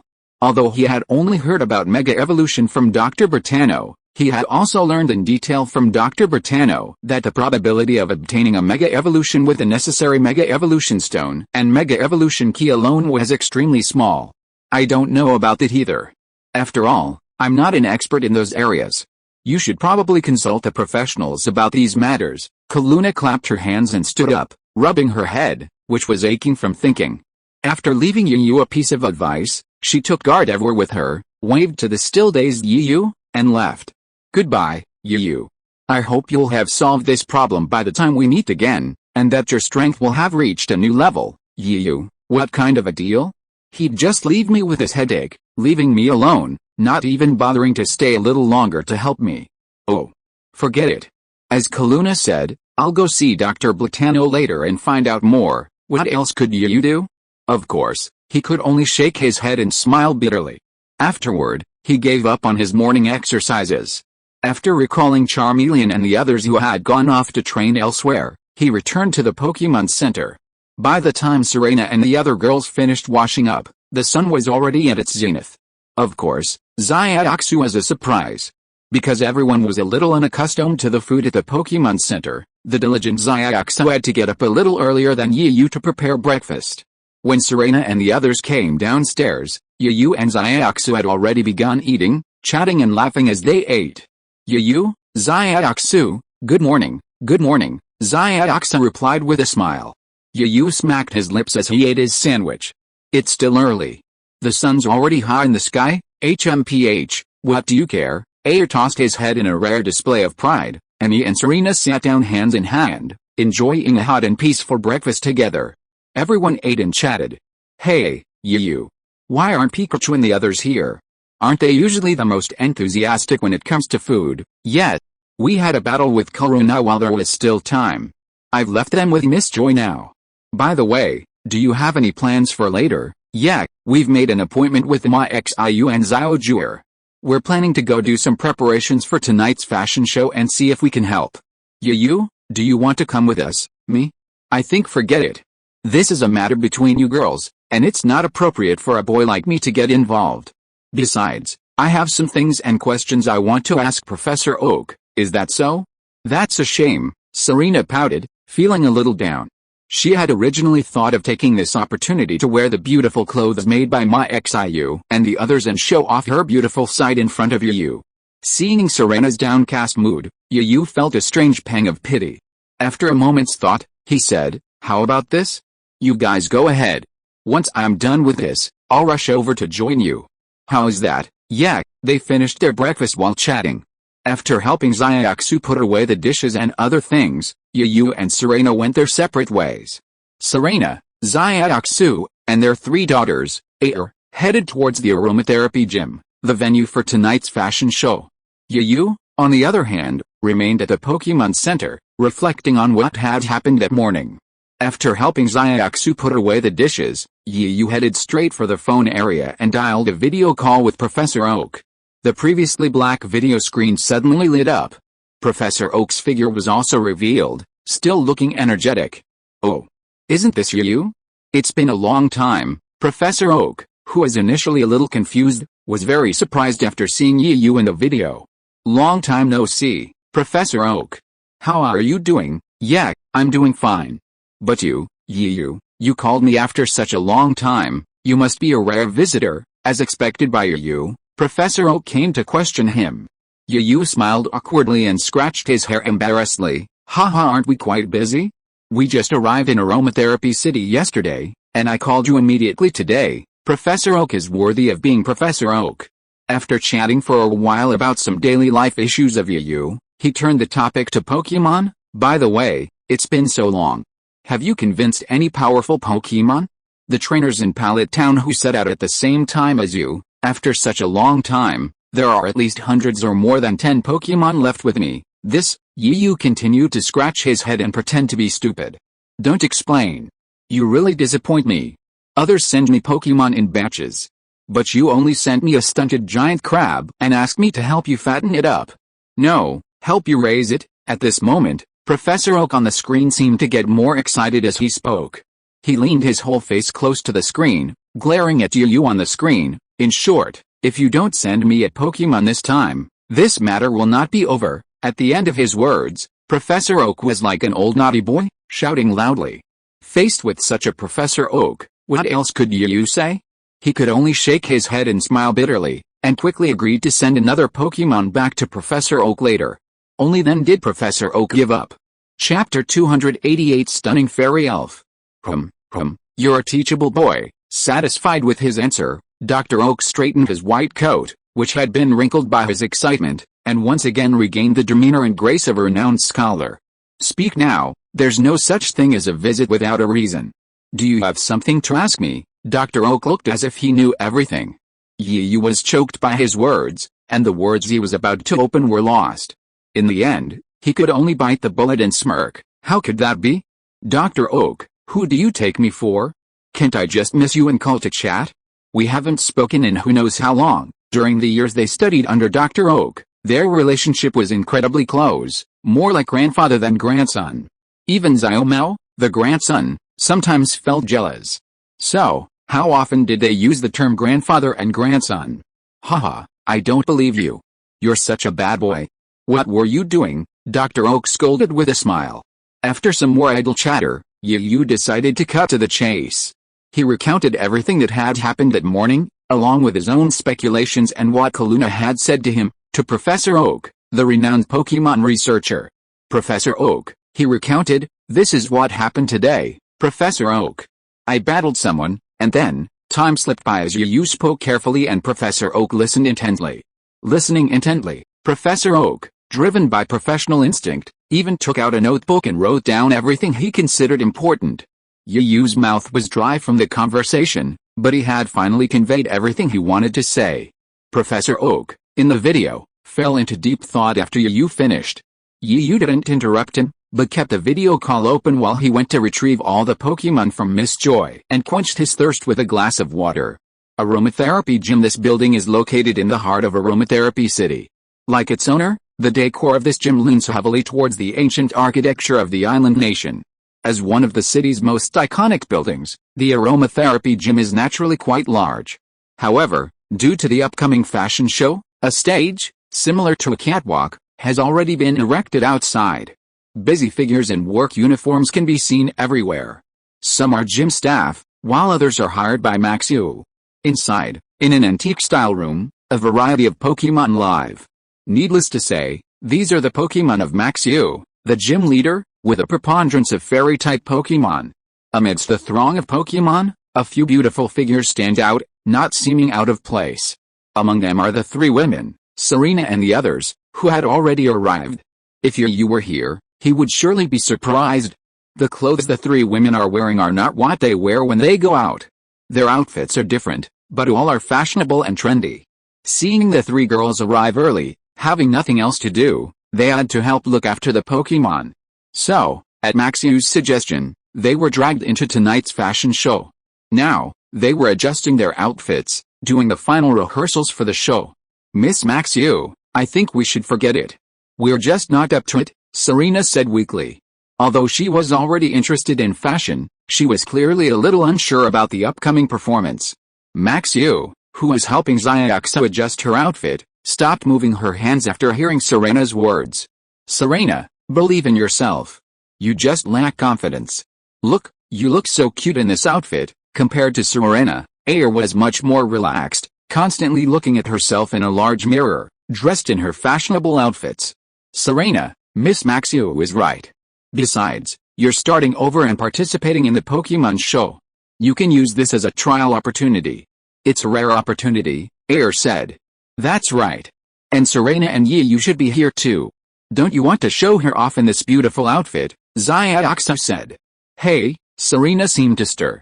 Just then, the door opened again. A familiar phrase echoed, he lets shine today too. Then, Juer, also wearing a fashionable outfit, made a dazzling appearance with a large group of equally glamorously dressed Pokemon. Looking at her beloved son and daughter, who were staring at her and the Pokemon around them with open mouths, Juer winked playfully and uttered another phrase, are you all dazzled? Is this still my Vulpix? How did it get so adorable? Xiaoxia is the first to exclaim, covering her mouth. As a Pokemon breeder, Xiaoxia already had some knowledge of Pokemon costumes, but she was the first to exclaim, demonstrating how beautifully dressed Vulpix and the others were. It's truly beautiful. Wow, how were the clothes made? Then, a flurry of exclamations and praise followed. It could be said that the girls present were all at the forefront of fashion trends, each knowing how to dress themselves and help others and their Pokemon look their best. Ayer looked at a long-tailed fox, currently dressed in a short skirt and short sleeves, similar to human girls. Not only was the fox stylishly dressed, but her hair was also wavy, with a cute, delicate hairpin pinned to her ear, giving her a look that was both adorable and lively. Of course, each Pokemon was dressed differently, with a variety of styles available. The scene was dazzling, yet also full of eye-catching and stunning moments. One Pokemon in particular stood out the most. Serena checked the Pokédex and discovered it was a Sylph, surprisingly, one of her Eevee's evolved forms. Sylph was already adorable, but after being styled by Juer, it lived up to its name, Sylph. Especially the two silk ribbons surrounding him, which once again added a sense of fairy air to it, giving people a feeling of fluttering white clothes and being untainted by the mundane world. Chapter 289 Teleportation Exchange. Eevee, did you see that? That time it was a fairy. That's one of your evolved forms. Serena, holding an equally adorably dressed Eevee, pointed at the fairy, who was walking gracefully towards Mashiro. An expert is an expert. Much better than us half-baked ones. When the day comes that Foxy and I become queen champions, you must come and help us dress up. Ayer was joking, but when she mentioned becoming the new Kalos queen, her words were filled with confidence, a testament to her own abilities and those of her Pokémon. The other girls' reactions to this were varied. Mashiro, who was fixing a spot on pink fragrance that she wasn't happy with, paused, surprised by Ayer's confidence in becoming the Kalos queen. After an initial pause, Mashiro exchanged glances with Ayer before continuing with her work and agreeing with a smile. Another person's behavior was quite different from Mashiro's. This person, of course, was Serena. Hearing Ayer's confident words, Serena was also stunned for a moment, then filled with amazement. Then, a surge of fighting spirit surged within her. Yes, she was too insecure. If Ayer could do it, why couldn't I? Ayer, just wait. We'll definitely compete on the Grandmaster's stage. Serena's emotion seemed to surge as she mentally competed with him. Her arms involuntarily tightened around the newly embraced Foxy. Foxy's slightly painful cry awoke Serena from her daze. Then came a flurry of apologies and concerned inquiries. Master Mashiu, we've already set up the stage and equipment outside. You can have someone or your Pokemon rehearse first. At that moment, the door opened again, and a gym staff member reported to Mashiu. Originally, Xiu had planned to have models walk the runway at the previous fashion show, but after Xiaozhi and the others arrived, he suddenly changed his mind. He asked Serena, the other two girls, and Xiaozhi to send out their Pokemon, even sending out his own, intending to incorporate a Pokemon fashion show. This led to the scene before, with Xiaozhi appearing with a dressed-up Pokemon. Well, you guys go ahead and get on with your work. Xiu flicked her long sleeves at her left hand, letting the staff go first. She then instructed Serena and the others on some matters. 2 flowers bloom, each with its own beauty. He shifted his gaze from the girls to Yu. Yu had already collected all the Pokemon from Miss Joy and had taken the opportunity to rehydrate. When Yu returned to the call center, Professor Oak had vanished from the video feed. Only the rhythmic tapping of a keyboard filled the empty room.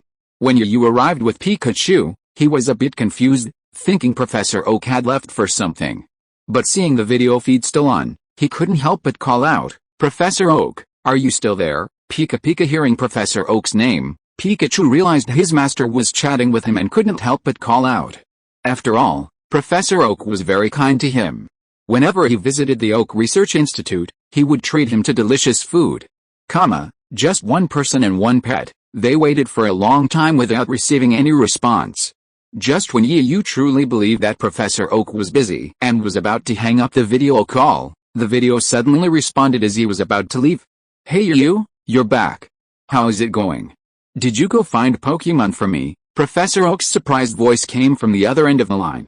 Yu's pursuit twitched, and for a moment he didn't know how to respond. Although he had just promised to send a Pokemon back to Professor Oak for research, he was torn between 2 options. He simply didn't know which Pokemon to send back.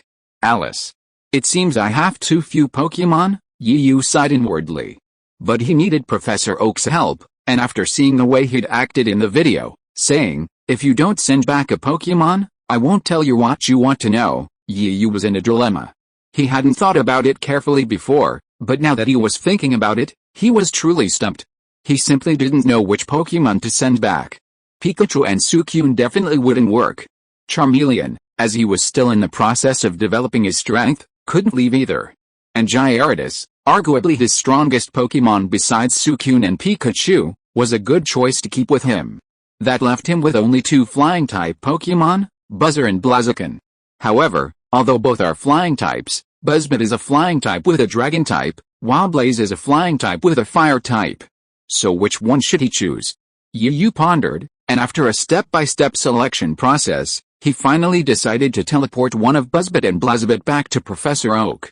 He first reviewed his team's configuration and decided to focus on the attributes. He needed to keep a flying-type Pokemon in his team. Not only would it be a good emergency response, but it could also serve as a scout in the wild. The team already had a fire-type Charmeleon, and Buzzbit, with a dragon-type, could provide a surprising advantage in future battles. Buzzbit's strength seemed to have reached a plateau. Teleporting it back would allow Professor Oak to bring it back for training and perhaps even a breakthrough. With this thought, Yu finally made his decision. Under Professor Oak's expectant gaze in the video, Yu pulled Buzzbit's Pokeball from his waist and placed it on the teleporter. A flash of light flashed on the teleporter, and the Rocket Sparrow Pokeball atop it was teleported away. At the same moment, Professor Oak reappeared on the screen, a Pokeball in hand. Professor Oak, you've been studying Microberry for quite some time. Now that I've teleported Rocket Sparrow to you, why don't you teleport Microberry back? It'll fill the gap in my team, Yu said. Chapter 290 Bond Evolution. Rocket Sparrow, make sure you listen carefully to Professor Oak's instructions when you get there. Yu now had another Pokemon in his hand, the Pokeball belonging to Crab. Rocket the Rocket in the video, though reluctant to part with its owner, nodded obediently. Don't worry, leave it to me. I'll definitely raise it until it's plump and healthy, Professor Oak reassured him, patting his chest and looking like he had everything in his care. Yu, however, only nodded perfunctorily. His mind was completely focused on Crab, even the questions he had been preparing to ask were temporarily put aside. While Crab was an accidental capture, it was still his Pokemon. He hadn't seen it for so long, and he missed Crab terribly. This was Yu's high-sounding thought, but his real concern was that Crab had been in Professor Oak's care for so long, and he wondered if its strength had improved. At least it should have. Hey, hey, hey, hey. Someone chuckled inwardly with a smug, sinister laugh. Pika, the voice of Pikachu, chatting with Professor Oak, pulled Yu out of his reverie. With a light cough, Yu remained composed, tucked the Pokeball back into his waist, and began the actual topic of the day. Professor Oak, how's your investigation going? Yu asked. Seeing his master was otherwise occupied, Pikachu obediently fell silent, perched quietly on Yu's shoulder, listening to the conversation between Yu and Professor Oak. Ahem, I was about to bring this up even if you hadn't mentioned it. I just went to research those questions, but I didn't find any useful information. At that moment, Yu felt as if a million Cantoris were galloping through his mind. Was he being tricked? As expected, the old ones are the wisest. While this wasn't a big deal, it still felt a bit off. Wasn't it? Professor Oak seemed to notice the change in Yu's expression, and now he felt a little embarrassed, but he coughed again to draw Yu's attention back. Although there are some things I still don't understand, I just took advantage of the brief moment to contact Dr. Britanno in the Kalos region and told him everything about you. At this point, Professor Oak even paused, deliberately keeping the conversation a secret. He then fetched a cup of tea from the side, blew on the still steaming tea, and sipped it leisurely. Yu, this old man is truly wicked. Seriously, why hadn't I realized before that Professor Oak had such a cheeky side? Seeing Yu's face darken, Professor Oak shuddered. He would never forget the duel between Yu and Bashi, one of the current 4 heavenly kings of the Kanto region, the king of fighters. That battle hadn't been as dramatic as the shattering of the heavens and the earth. Yet, even Professor Oak, a man who had seen it all, was utterly terrified. He described it as a battle between 2 high-level fighting-type Pokemon, a battle between a monster and a pervert. Wherever they went in the open space behind his research institute, trees snapped and boulders shattered. Thinking of this, Professor Oak quickly swallowed his tea and straightened his face. Okay, back to the point. Although it was just a brief discussion with Professor Britanno, less than 10 minutes, he's truly an expert in the field of Pokémon Mega Evolution. From the few words I provided, I've already reached a rough conclusion. You and Suicune are undoubtedly Mega Evolutions, as Kaluna mentioned. However, considering that the fewer people who know about your Suicune possession, the better, I only gave him a rough example. Professor Oak still hadn't yet grasped his own resolve, and hearing that he was concerned for her, Yu felt an inexplicable warmth in his heart. However, Professor Oak did not notice the change in Yu's expression. His attention was completely focused on the notebook he had written in before. It contained not only the information Yu had provided before, but also the information he had learned from Professor Britanno. In Professor Oak's view, academic research on Pokemon was a very serious matter, and therefore could not tolerate the slightest carelessness. With a serious face, he recounted the information he had received from Professor Britanno, as well as some of the conclusions he had drawn from it. In the end, Dr. Britanno also told me a piece of news. I don't know where he got it from. I think the situation described in that information is very similar to yours. Dr. Britanno called it, bond evolution, you exclaimed in surprise, obviously unfamiliar with the term. That's right, bond evolution. It's similar to a type of evolution that allows Pokémon to mega evolve. According to the records obtained by Professor Britanno, bond evolution is different from mega evolution, which requires a mega evolution stone and a mega evolution key. Bond evolution focuses more on the bond between Pokémon and trainer. When the bond between a trainer and Pokémon reaches a certain level, they can mega evolve at any time, even without a mega evolution key or a mega evolution stone. This is bond evolution. Professor Oak unburdened Yu of everything he had learned from Professor Britanno, and Yu was astonished. Firstly, Professor Oak and Professor Britanno were both renowned Pokémon scholars, as expected, to have discussed so much in such a short time. Secondly, was his situation with Suicune really, as Professor Oak had said, bond evolution? I'm still unsure about some of Yu's conclusions. After all, academics are very rigorous, and we all have to talk about evidence and results. In fact, if you have time, you can go see Dr. Britanno. After all, he knows more about Pokémon Mega Evolution than I do, and he's a well-deserved authoritative expert, Dr. Oak said solemnly, and he didn't feel any shame for admitting that he didn't understand, or that he was not as good as Dr. Britanno in Pokémon Mega Evolution. If you are listening to this novel on a channel other than Fanfic World, it means it was downloaded and re-uploaded without effort. We warmly invite you to visit our channel, Fanfic World. There you will find the original version of this story and many other novels of various genres. We look forward to seeing you dive into a world of incredible novels. Chapter 291 The Battle Restarts. And, after I told you about your situation, Professor Britanno has already decided to come and see you in person, intending to investigate the situation between you and Suicune. Don't refuse, you can't. This is a golden opportunity for any Pokémon researcher to miss. Yu had already ended his video call with Professor Oak. Sitting alone on a bench in the Pokémon Center's backyard, Professor Oak's final words echoed in his mind, and he couldn't help but shake his head and let out a wry smile. Stroking the soft fur of the Pikachu lying on his lap, Yu was momentarily lost in thought, completely unsure of what to think. Hey, isn't that Yu? Why are you sitting here in a daze? A familiar voice suddenly reached his ears, pulling Yu out of his reverie. Upon seeing him, Yu was equally surprised. How could it be you, Xiaozhi? What a coincidence, who said it wasn't? It's been ages, Yu. The visitor was none other than Yu's fiercest rival and friend, Xiaozhi. Xiaozhi had originally arrived at the Pokémon Center half a day earlier than Yu, but because he was out collecting travel supplies, Pokémon food, and medicine, the two missed each other and finally met today. What a coincidence. What? Are you planning to challenge the aromatherapy gym as well? Yu stood up and extended his right hand. Seeing this, Xiaozhi smiled slightly and also extended his right hand, tightly shaking Yu's. Although they were still talking, their eyes were burning with fire, so real that they seemed to melt each other. Yes, as long as I win the aromatherapy gym again this time and get the badge, I only have one badge left to qualify for the league challenge. You already have several badges now. As if feeling that this was a bit inappropriate, the two smiled awkwardly at each other, and Xiaozhi released his palm. Yu's eyes widened, and he exclaimed in surprise, I'm going so fast. I remember your badge collection progress was even slower than mine. I only have 5 gym badges right now. Yes, perhaps our paths are different. You didn't think there were only 8 gyms in the Kalos region, did you? The ones you challenged were probably the more famous ones, Xiaozhi explained. Well, okay, Yu was speechless. They each made a different choice. Xiaozhi glanced at Pikachu, who had climbed back onto Yu's shoulder, his gaze once again blazing. How about it, Yu? Do you want a battle? It's a good opportunity for me to see if your strength has declined. How could that be? You've been defeated by me. And how can one match be enough?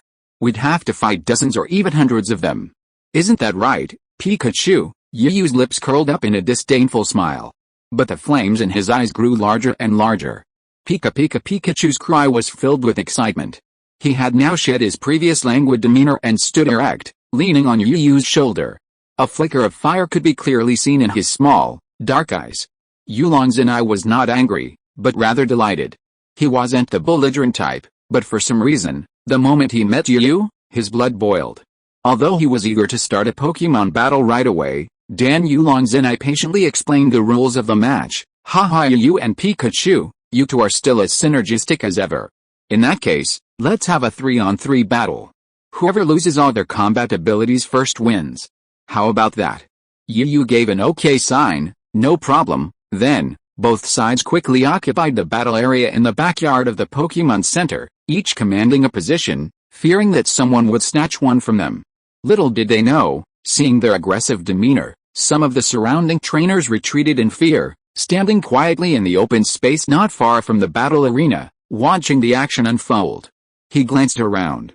Seeing no one volunteer to referee this match, Yulong Zinai suggested, "We don't need a referee. We can just decide for ourselves or each other whether our Pokemon have lost their combat capabilities. No problem, let's get started." "Cut the crap," Yu, also a troublemaker, simply agreed without hesitation, urging him on, his Pokeball eager for more.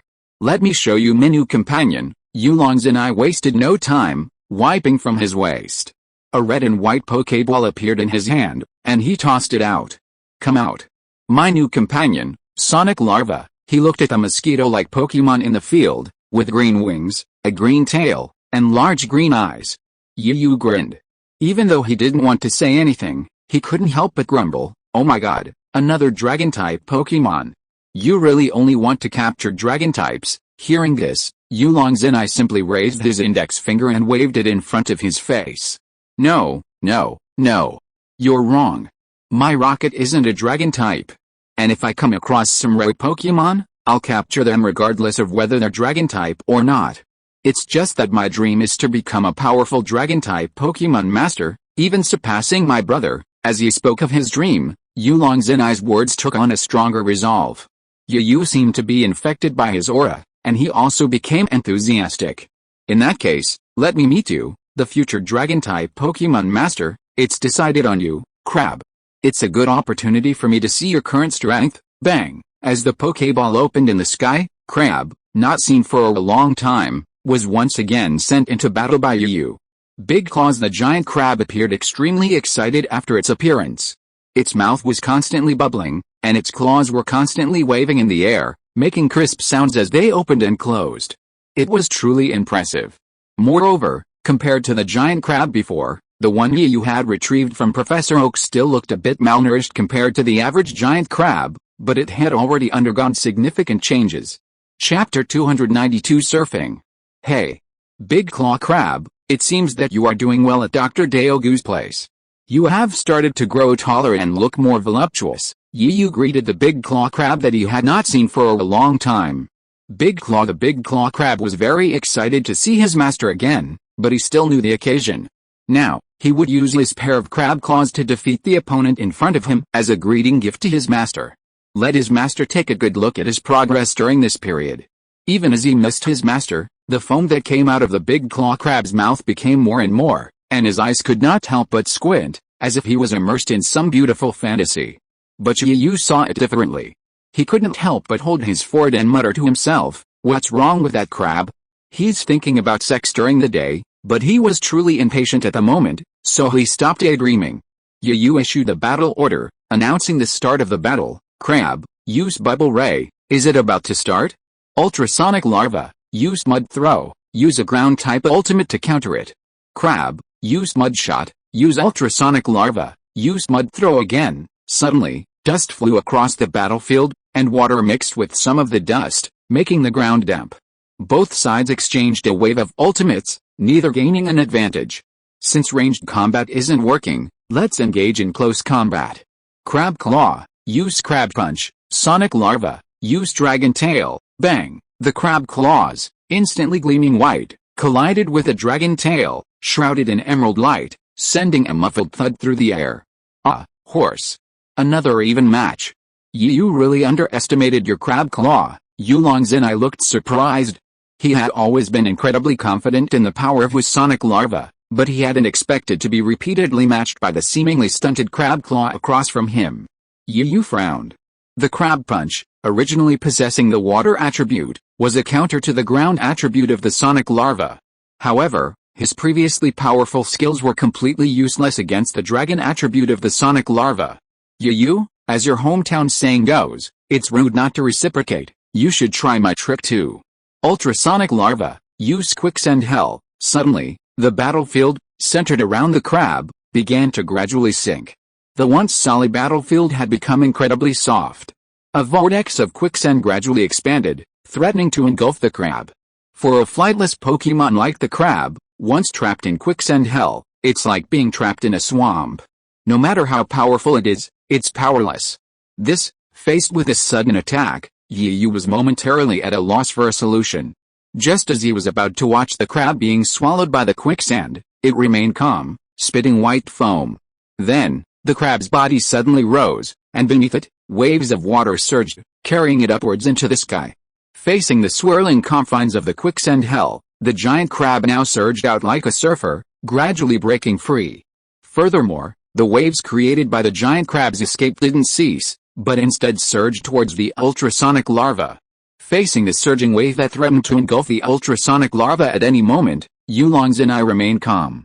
Ultrasonic larva, take flight, and use insect chirp, woo woo. A series of piercing sound waves emanated from the ultrasonic larva. Influenced by the insect chirp, the giant crab's forward momentum suddenly halted, and the waves beneath its feet gradually subsided until its forelimbs once again touched flat ground. It seems you're doing really well with Professor Oak, giant crab. You've even learned surfing. Yu was surprised, knowing that surfing was a difficult skill to learn. Watching the two Pokemon locked in a stalemate, Yulong's and I was also somewhat surprised. His own ultrasonic larva was already elite level, but Yu's seemingly stunted giant claw was also at silent level.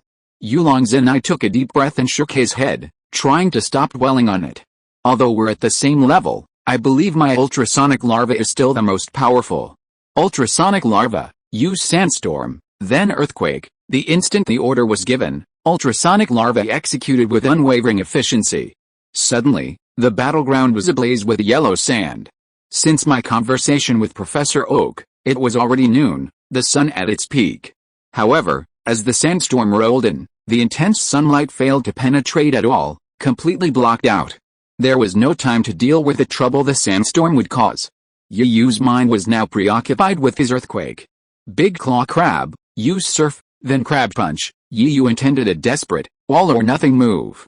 Instantly, Big Claw Crab's body was lifted by the waves, perfectly avoiding the damage from earthquake.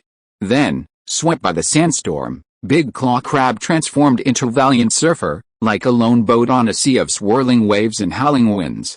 He sought to conquer this natural disaster and crush it completely. His claws were already poised, ready to unleash his crab punch should he encounter the ultrasonic larva. But conquering the vast sea of stars was already difficult enough, let alone a natural disaster even more dangerous. The sandstorm swept through, and Big Claw Crab's surf only made it a short distance before being blown away. Due to its underdeveloped body, Big Claw Crab was even blown away before it even touched the ground, spinning 360 degrees in midair. Yulong Zinai, who had been stunned by the handsome and heroic figure of the giant crab surfing in the sandstorm, couldn't help but burst out laughing. Haha, the facts tell us. Don't pretend, or you will be struck by lightning. Chapter 293 Actor. Yulong Zinai was teasing Yu, but he wasn't about to miss such a golden opportunity. Supersonic larva, it's time to end the fight. Use Dragon Breath. What? Dragon Breath? Yu was shocked. If the Dragon Breath hit the giant crab, it would be doomed. Big Crab, use Foam Beam all around. Under the Foam Beam, the giant crab's vision, already obstructed by the sandstorm, completely disappeared. When the Dragon Breath arrived, it only hit the spot where the giant crab had been standing, and the giant crab disappeared without a trace. Where did the giant crab go? Yulong Zinai scanned the sandstorm with a vigilant gaze, trying to identify any hidden dangers in the darkness. Yu's mouth curled up at this. Great, that's it. The giant crab is using mud shooting. Suddenly, in the sandstorm, not far from the supersonic larva, a noise was heard. Quick, sonic larva, use Dragon Breath to block it. Yulong Zinai didn't have time to think. Upon hearing the noise, he quickly ordered the sonic larva. However, the sonic larva's Dragon Breath directed in the direction of the sound, missed, creating a hole in the overwhelming sandstorm that had previously obscured the view above. Yulong Zinai, however, wasn't delighted by the power of the dragon breath. Instead, his expression changed drastically, as if to say, "This is a bad trick. Sonic larva, fly low and burrow to avoid it, haha, you only realize it now? Too late. Big claw crab, shoot it down for me. Use foam beam." Yu's voice echoed at the perfect time. It turned out that Yu had just used a feint to the east, using Mudshot to distract the sonic larva's attention, thus taking advantage of this moment when the sonic larva was completely off guard to deliver the fatal blow. Ultrasonic, the ultrasonic larva screamed. At this moment, the effects of the sandstorm skill began to fade, and sunlight once again flooded the battlefield. The ultrasonic larva was no longer visible in the sky, now lying on the ground, screaming. How the ultrasonic larva's wings are still growing, so they can't fly for long. Now that you've been hit by the big claw crab's bubble beam, let's see how you can move. Be a good sitting duck for me, and let me hit you. Seeing his formidable foe, Yulong Zinai, being defeated by him, Yu couldn't help but let out a smug laugh. Big claw crab, go ahead, hit me hard. Use crab punch. Yulong Zinai was furious, and seeing Big Claw attack again, he couldn't help but panic. You're despicable. You're shameless. Healthy whatever you say?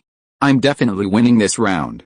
Haha, for some reason, when facing Yulong Zinai, Yu always mocked him whenever he got a chance. Yulong Zinai's face was grim, a look of anxiety and uncertainty. Though he was walking sideways, there's a saying that 4 legs are faster than 2. The giant crab had only moments before it reached the supersonic larva's gaze, its expression equally exhilarated. Its foaming mouth sped up even faster, its claws, glowing white, held high. Just as the claws were about to fall, at this crucial moment, Yulong Zinai's panic shifted, and a triumphant smile emerged. Right now. Supersonic larva, use dragon breath. What? Yu was still a bit unresponsive. Without giving Yu or the giant crab a chance to react, the supersonic larva unleashed its dragon breath ability. At near-point contact, the dragon breath unleashed a powerful blow upon the giant crab. This time, the giant crab didn't land with the same elaborate grace as before. Instead, it was struck directly backward by the dragon's breath, leaving a deep rut in its path. Now, how can you dodge? Ultrasonic larva, use earthquake. Once again, before the giant crab could fully recover from the dragon's breath, Yulong Zinai decisively ordered. Suddenly, the entire arena shook. The giant crab, already repeatedly struck, took the full brunt of the earthquake and collapsed on the battlefield. Its eyes rimmed, and even at the point of losing its ability to fight, it continued to foam at the mouth. At this point, Yu finally realized what was happening. He pointed at Yulong Zinai with a trembling finger, his face darkening. Fuck. You still called me despicable? That's what despicable is, playing me. Haha, how can that be called despicable? That's called deception in war, don't you understand? Yulong Zinai gloated. However, the crowd watching outside couldn't help but roll their eyes. Well, these two are the best actors. They're playing each other. It would be a shame not to give each other an Oscar. Yu's mouth twitched. He took a deep breath, forced his anger to subside, and retracted the incapacitated claws into his Pokeball. Alright, don't be angry. Can't we just end this quickly? We can go to lunch early, wouldn't that be nice? Without even trying to add fuel to the fire, Yulong Zinai said, looking like he was asking for a beating. You have a point. Then it's your turn this time, Gyarados. Bang, Gyarados. The Pokeball opened, and just as the red light flashed, Gyarados' mighty roar rang out. Circles of aura spread outward, sweeping up the dust on the battlefield, like a small sandstorm. What? Are you really coming down here? Yulong Zinai gasped, a little frightened by Gyarados' might. What do you think? Yu smiled coldly, revealing 2 rows of beautiful white teeth. As if feeling he couldn't be underestimated, Yulong Zinai said defiantly, come on, I'm not afraid of you, then I'll do it. Gyarados uses water bubble, then dragon tail. The previous battle with the giant claw had left the ultrasonic larva with a minor wing injury. While not fatal, it limited its flight for a while. Therefore, it is very difficult to avoid the remaining battles, and the only thing you can do is to fight head-on. Chapter 294, Double Dragon Battle. Who's afraid of who? Even a tortoise is afraid of a hammer. Don't be timid, Sonic Larva. Just go for it. Use Earth Power. Yulong Zenai understood Sonic Larva's predicament and, undeterred, prepared to take it head-on. But Gyarados was still Gyarados, and its water cannon was incredibly powerful. Add to that the level difference, and Earth Power only lasted a moment before being quickly dissipated. The water cannon, still gathering momentum, lashed out at Sonic Larva. Wow, that water cannon is so powerful. As expected of Yu's Gyarados, it's incredibly powerful. Faced with the imposing water cannon, Yulong Zenai was remarkably fearless, even taking the time to admire Gyarados' strength. Sonic Larva, use Burrow to evade. The Sonic Larva used its burrow skill, ducking underground before the water cannon could reach it. Seeing the water cannon's attack miss, Yu, far from feeling regretful, smiled. HMPH. Hiding underground will help. As Yu spoke, Gyarados slammed its already raised tail down onto the ground. Suddenly, the entire battlefield shook slightly. The force was comparable to the earthquake unleashed by the ultrasonic larva. Yulong Zenai's expression froze again, and he screamed, "Oh no! Ultrasonic larva, get out!" Suddenly, a noise erupted from the ground, as if something was about to break free. However, despite Yulong Zenai's timely command, he was still a step too late. The ultrasonic larva, just emerging from the ground, was caught on the force of the dragon's tail's impact. The ultrasonic larva's upward movement became a fatal blow, completely crippling it. Driven by inertia, the ultrasonic larva's entire body remained suspended in midair.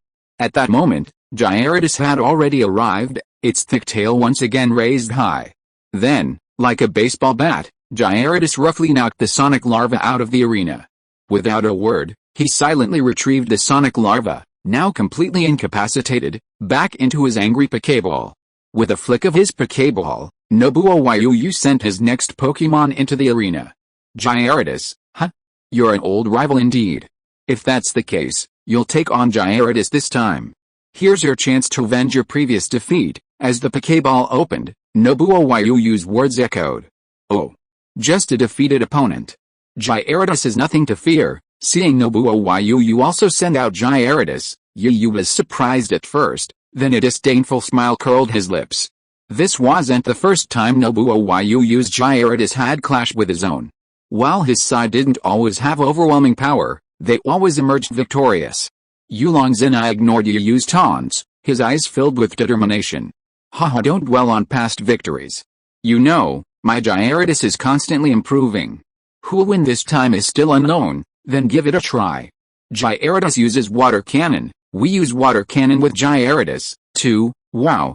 I didn't expect your Gyarados to even use water cannon. Yu was a little surprised, but then the corners of his mouth curled up again. But even if it can use water cannon, so what? Gyarados uses Dragon Tail. We use Dragon Tail with Gyarados, too. Yulong Zenai didn't respond to Yu, his face focused on the battle. In his opinion, the gap between the two Gyarados was still huge. After all, Yuyu's Golden Gyarados was already at the Quasi-King level, while his Gyarados was still at the Elite level. Bang, the two Dragon Tails, gleaming with jade light, now slammed into each other like two huge stone pillars, with a resounding crack. Neither would yield, the two Gyarados simmering with rage, each determined to defeat the other and prove itself the strongest of their kind. Gyarados, Gyarados, on the battlefield, the two Gyarados roared repeatedly. Their thick tails intertwined, locked in a stalemate. Their tails intertwined in the air, remarkably motionless, like two stone statues. If it weren't for their glaring eyes that betrayed their life, some newly arrived onlookers might have believed it.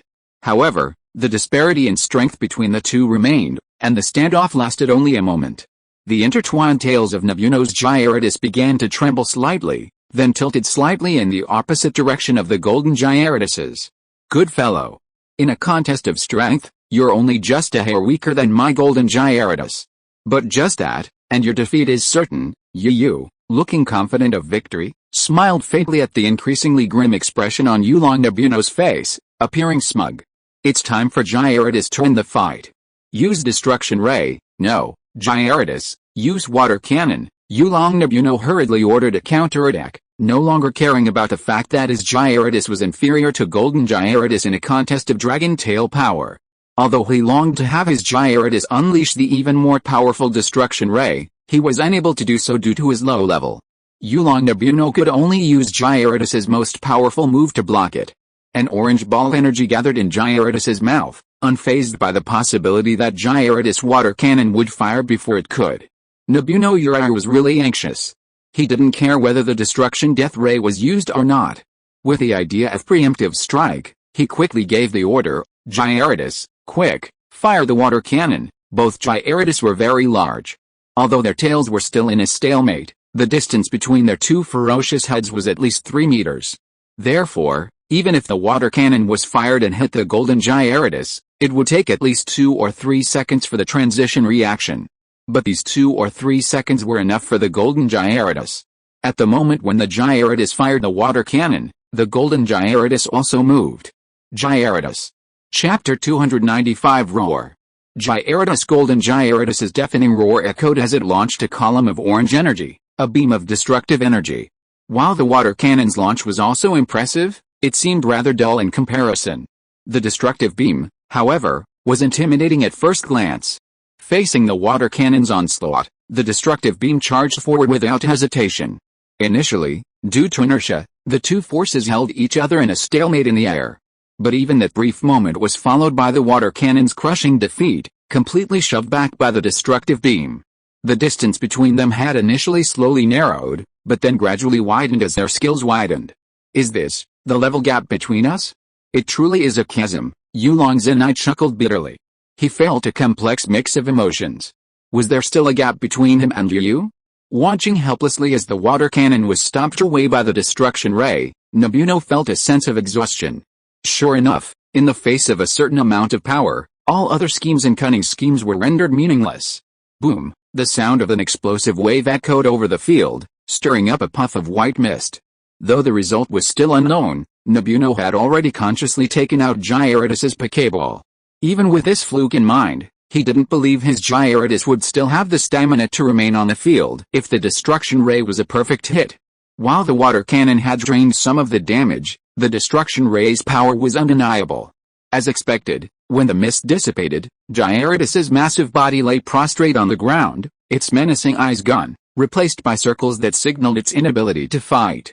Seeing the outcome he had anticipated, Yulong Zenai sighed, raised his pre-prepared Pokeball, and took Gyarados back. Come back, Gyarados. You've done well.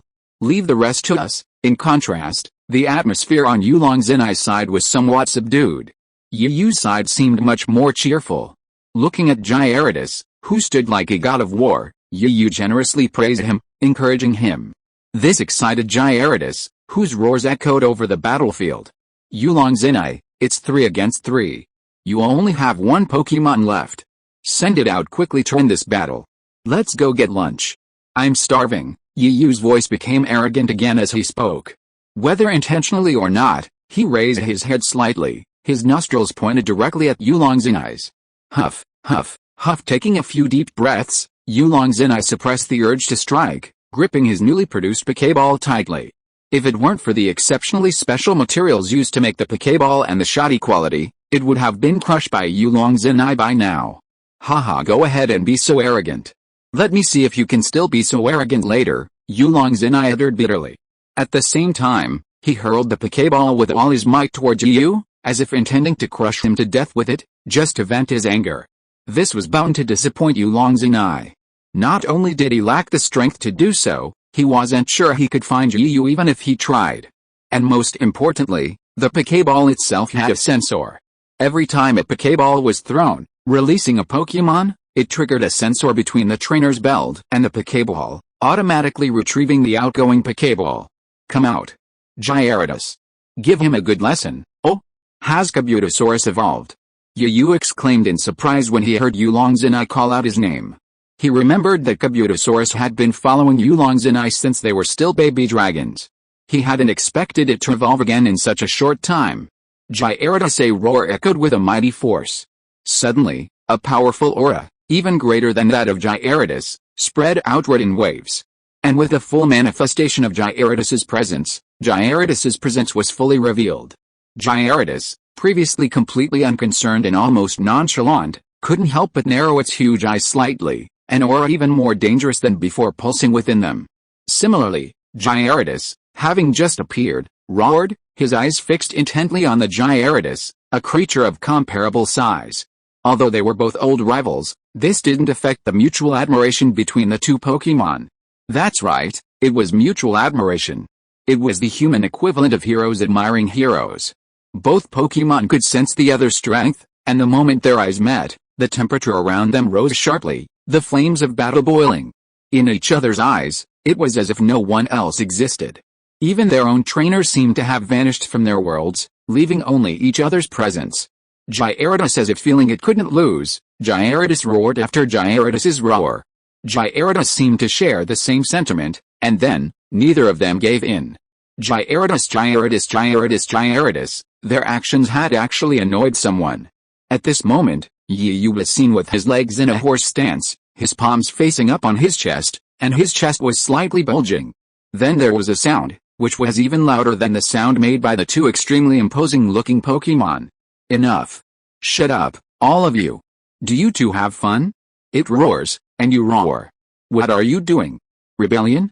Or who has the loudest voice? With a Pokémon Center as the center, Yu's voice can be heard almost everywhere within a radius of 2 kilometers, causing some people around to turn their heads to look at the source of the sound. However, Yu seemed to be fine at the moment. He cleared his throat and uttered a very disdainful word. Hey. You really think you're great just because you have a loud voice? Chapter 296 Conditions. Haha, you're right. You think having a loud voice is something special. Looking at the crowd around him, all eyes were once again fixed on him, even the two protagonists from the original battle. Yu quickly waved his hands, shaking his head like a rattle, his face innocent. Hey, don't take it so seriously. I didn't say that. Everyone rolled their eyes, the word disbelief written all over their faces. I don't believe you. This was the unspoken thought in everyone's mind. Yes, but it wasn't him who said that, it was me. Just when everyone thought Yu was just defending himself and had dismissed it, a sweet and melodious female voice suddenly rang out. And it was this voice that caused those around him, who knew Yu had said that earlier, to involuntarily compare it with his previous words. Huh? It seems to be true. Did we wrongly accuse that little brother? Haha, how is that possible? The first voice was clearly male, and the second one was clearly female. You can't even tell the difference? You're really stupid. I just didn't catch it for a moment. How can you call me stupid? A small number of onlookers even started discussing this with their companions. Yu, one of the people involved, simply looked in the direction of the voice. He saw Miss Joy, who had appeared at the back door of the Pokémon Center without anyone noticing, hands on hips and a menacing look. Despite this, beneath her sweet exterior, she exuded a unique charm. Her cuteness was so endearing that if it weren't for Miss Joy's identity, some people would have been tempted to approach and chat her up. Although Yu was a little stunned, he quickly realized what was happening. Well, that slap in the face was really fast. Just a moment ago, he was still complaining about his loud voice. As it turned out, his voice suddenly took center stage. It became the most dazzling, the one Miss Joy was blaming. Yu scratched his hair awkwardly, feeling completely lost for a moment. Miss Joy's sweet voice felt like cold water to him, instantly extinguishing the flames of his burgeoning fighting spirit. Regardless of the Pokémon battle still unfinished, Yu lowered his head like a child who had made a mistake, staring at his toes and tapping his index fingers. Miss Joy was both infuriated and amused, but she wasn't about to buy Yu's rhetoric. Still with a stern expression, she walked towards the battle arena and sternly lectured, "Don't you know that making noise is prohibited in the Pokémon Center? You're disturbing the Pokémon's rest." At this point, Yu Longzhenai could only lower his head and join the group being lectured. After all, his own violent shrew had contributed to the previous commotion. Miss Joy, I'm sorry. I'm really sorry. Yu bowed even lower. Yu Longzhenai also bowed. Miss Joy, I'm sorry. Looking at the two people with a sincere attitude, Miss Joy's beautiful eyes blinked. Although she had forgiven them in her heart, it didn't mean that she would let it go so easily. Her eyes rolled and a plan came to her mind. She planned to teach Yu and the others a profound lesson. With this in mind, her face was still fierce. She put her hands on her hips and puffed out her cheeks, glaring at Yu. "It's not impossible for me to forgive you, but you have to agree to one condition of mine." Seeing that there was a chance, Yu nodded quickly, putting on a heroic attitude. Okay. Miss Joy. As long as you are willing to forgive me, let alone one thing, I will agree to 10 or even 100 things. What about you? Miss Joy looked at Yulong Zinai next to her, her beautiful eyes slightly narrowed. At Miss Joy's glance, Yulong Zinai shuddered and quickly agreed, me too, me too. Miss Joy, just tell me what you want. I'll go through fire and water without even a wink. That's what you said. Miss Joy gave a sly smile. I don't need you to go through fire and water. I just need you to stay and help out this afternoon. Because of the fashion show in Aromatherapy City today, many people have come to see it. As a result, the Pokémon Center is not only more crowded, but also has more Pokémon in need of treatment. Miss Joy went on to explain her request, looking troubled. Even at this point, Miss Joy's expression faded, and she sighed, resting her hand on her forehead. Since she had already promised Miss Joy, she had to stick to her word as a man. Yu decided to get to know Yu first so he could be prepared. So, how can we help, Yu? I've heard of you. You're very well known in both the medical and police circles of our island nation. To say you're famous is an understatement. Not to mention that you're one of the two geniuses of the Junsha and Joey families, the adopted brother of Jun Shaling and Joey Masako. The fact that you've helped the Junshas solve numerous cases, and that you've repeatedly helped us, the Joey sisters, treat Pokemon, alone, makes people take notice. Miss Joey knew everything Yu had done, and those who didn't know her would mistake her for a fanatic. Yu was a bit dull and introverted when it came to socializing. It wouldn't be an exaggeration to say he was an out-and-out battle maniac.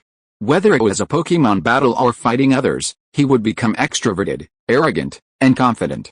And of course, that also included his medical skills. Therefore, in the face of Miss Joy's praise, a trace of red crept up Yu's fair face.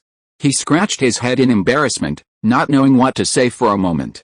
Is this the same person as the arrogant Yu who was commanding the Pokemon to fight just now? Some of the onlookers who had been watching the battle between the giant claw crab and the ultrasonic larva couldn't help but rub their eyes vigorously. So, you will take over my job in the afternoon and diagnose and treat those Pokemon for me. After Miss Joy arranged Yu's tasks, she pointed at Yulong Zinai. As for you? Just help me take care of some trivial matters in the Pokemon Center, such as arranging accommodation, cleaning, all of that is fine. Chapter 297 Replacement. How is it going? Any problems? Instantly, Miss Joy's pretty brows arched, and she once again returned to her cute, fierce self. Are all Miss Joys like this, Miss Joy? Changing your face so quickly, it's truly a loss to the entertainment industry that she didn't become an actress. Yulong Zinai's mouth twitched slightly, thinking to himself, but not daring to say it out loud. He could only nod and agree obediently. Otherwise, he feared Miss Joy would mercilessly throw his luggage out of the Pokemon Center the next moment, leaving him like a homeless beggar, sleeping on the ground under the overpass, shivering in the cold wind. As for Yu, of course, he agreed immediately. After all, it wasn't his first time helping Miss Joy. He'd been a Pokemon expert at the Pokemon Center, so he was well versed in the process. Of course, I won't be lazy either. While you're helping me, I'll go out and buy some medical supplies, Pokemon food, grains, vegetables, and other daily necessities that the Pokemon Center needs. As if sensing the suspicion of laziness in her previous statement, Miss Joy quickly changed her expression and spoke seriously. Seeing Miss Joy's expression, which remained adorable no matter how she changed, Yulong Zinai, the brave man, felt powerless to complain. She sounded so serious, I almost believed her. So, Miss Joy, is there anything else you need? Yu asked cautiously, fearing that a careless mistake might bring bad luck to Miss Joy. No, that's all. Miss Joy thought about it again and again, and as if there was really nothing else, she waved her hand and happily turned back to work, leaving only these words that made Yu and Yulong Zinai ecstatic. Alright, you may continue fighting. But keep your voices down. If you make any more noise, then, Miss Joy raised her fist as she walked back, waving it at the two men behind her. However, Yu and Yulong Zinai automatically ignored her gesture. Like children, they cheered in unison before running back to their respective command areas. Yulong Zinai, continue the fight? But if you don't want to, you can admit defeat. Yu glared at Yulong Zinai provocatively, fearing he might give up the fight after what had just happened, so he resorted to goading him. Yulong Zinai grinned, revealing his huge white teeth, and snorted coldly, HMPH. Even if you admit defeat, I won't. You're right. If you don't want to continue, you can. None of us will laugh at you. Yulong's and I went even further, dragging the onlookers into the fight, completely blocking Yu's escape route. But this was exactly what Yu wanted.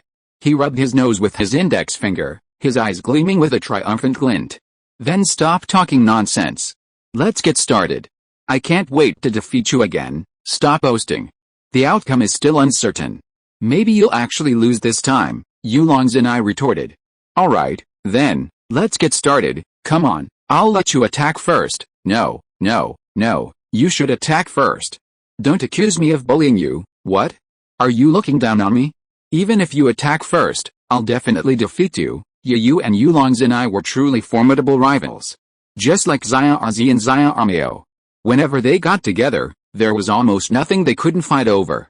After a moment of mutual courtesy, as if realizing the situation was endless and having other plans, Yu finally agreed to attack first. Since you're so insistent, I can't refuse. Stop talking nonsense and hurry. This time, it was Yulong's and I who spoke impatiently.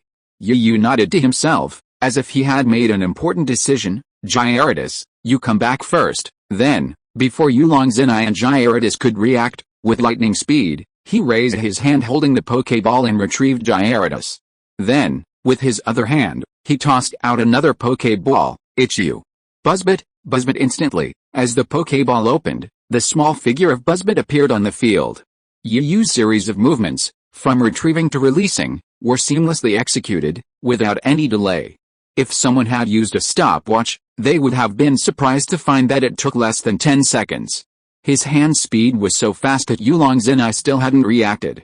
Even Salamander, a Pokemon already considered high level, was still in a daze, watching its former opponent, once of the same level, suddenly transformed into a frail, tiny creature.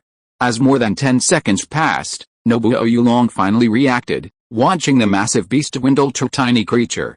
Nobuo Yulong's first thought was a scare. Oh shit, could that Gyarados just now have been Ditto? Otherwise, why would it be Gyarados and Buzzbit? Nobuo Yulong knew Yu had a Ditto, so it wasn't surprising he'd thought so. His second thought was simply anger. Is this someone looking down on me, to trade a Gyarados, who was at the same level as Salamander, for this tiny, still juvenile creature was a blatant humiliation. This is truly something my aunt can tolerate, but my uncle can't. Nobuo Yulong didn't care at this point. Yu had the first move. His only thought at that moment was to quickly eliminate the Buzzbit and embarrass Yu. Baozian used Dragon Breath to eliminate him as quickly as possible. Yu had no idea that his unintentional action would lead Yulong's and I to think so much. If Yu knew Yulong's and I's thoughts at this moment, he would first laugh and cry out in injustice. The reason he had recalled Gyarados and sent out the lower-level Buzzbit was not to humiliate him, but rather to show his utmost respect for his and Baozian's strength. If you are listening to this novel on a channel other than Fanfic World, it means it was downloaded and re-uploaded without effort.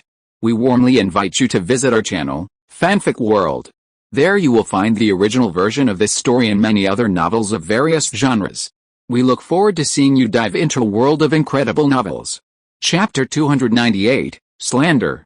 From the moment he first laid eyes on the Thule, Yu knew it would be a formidable opponent. Initially, he considered pitting Gyarados, also a near king, against the Thule to wear it down.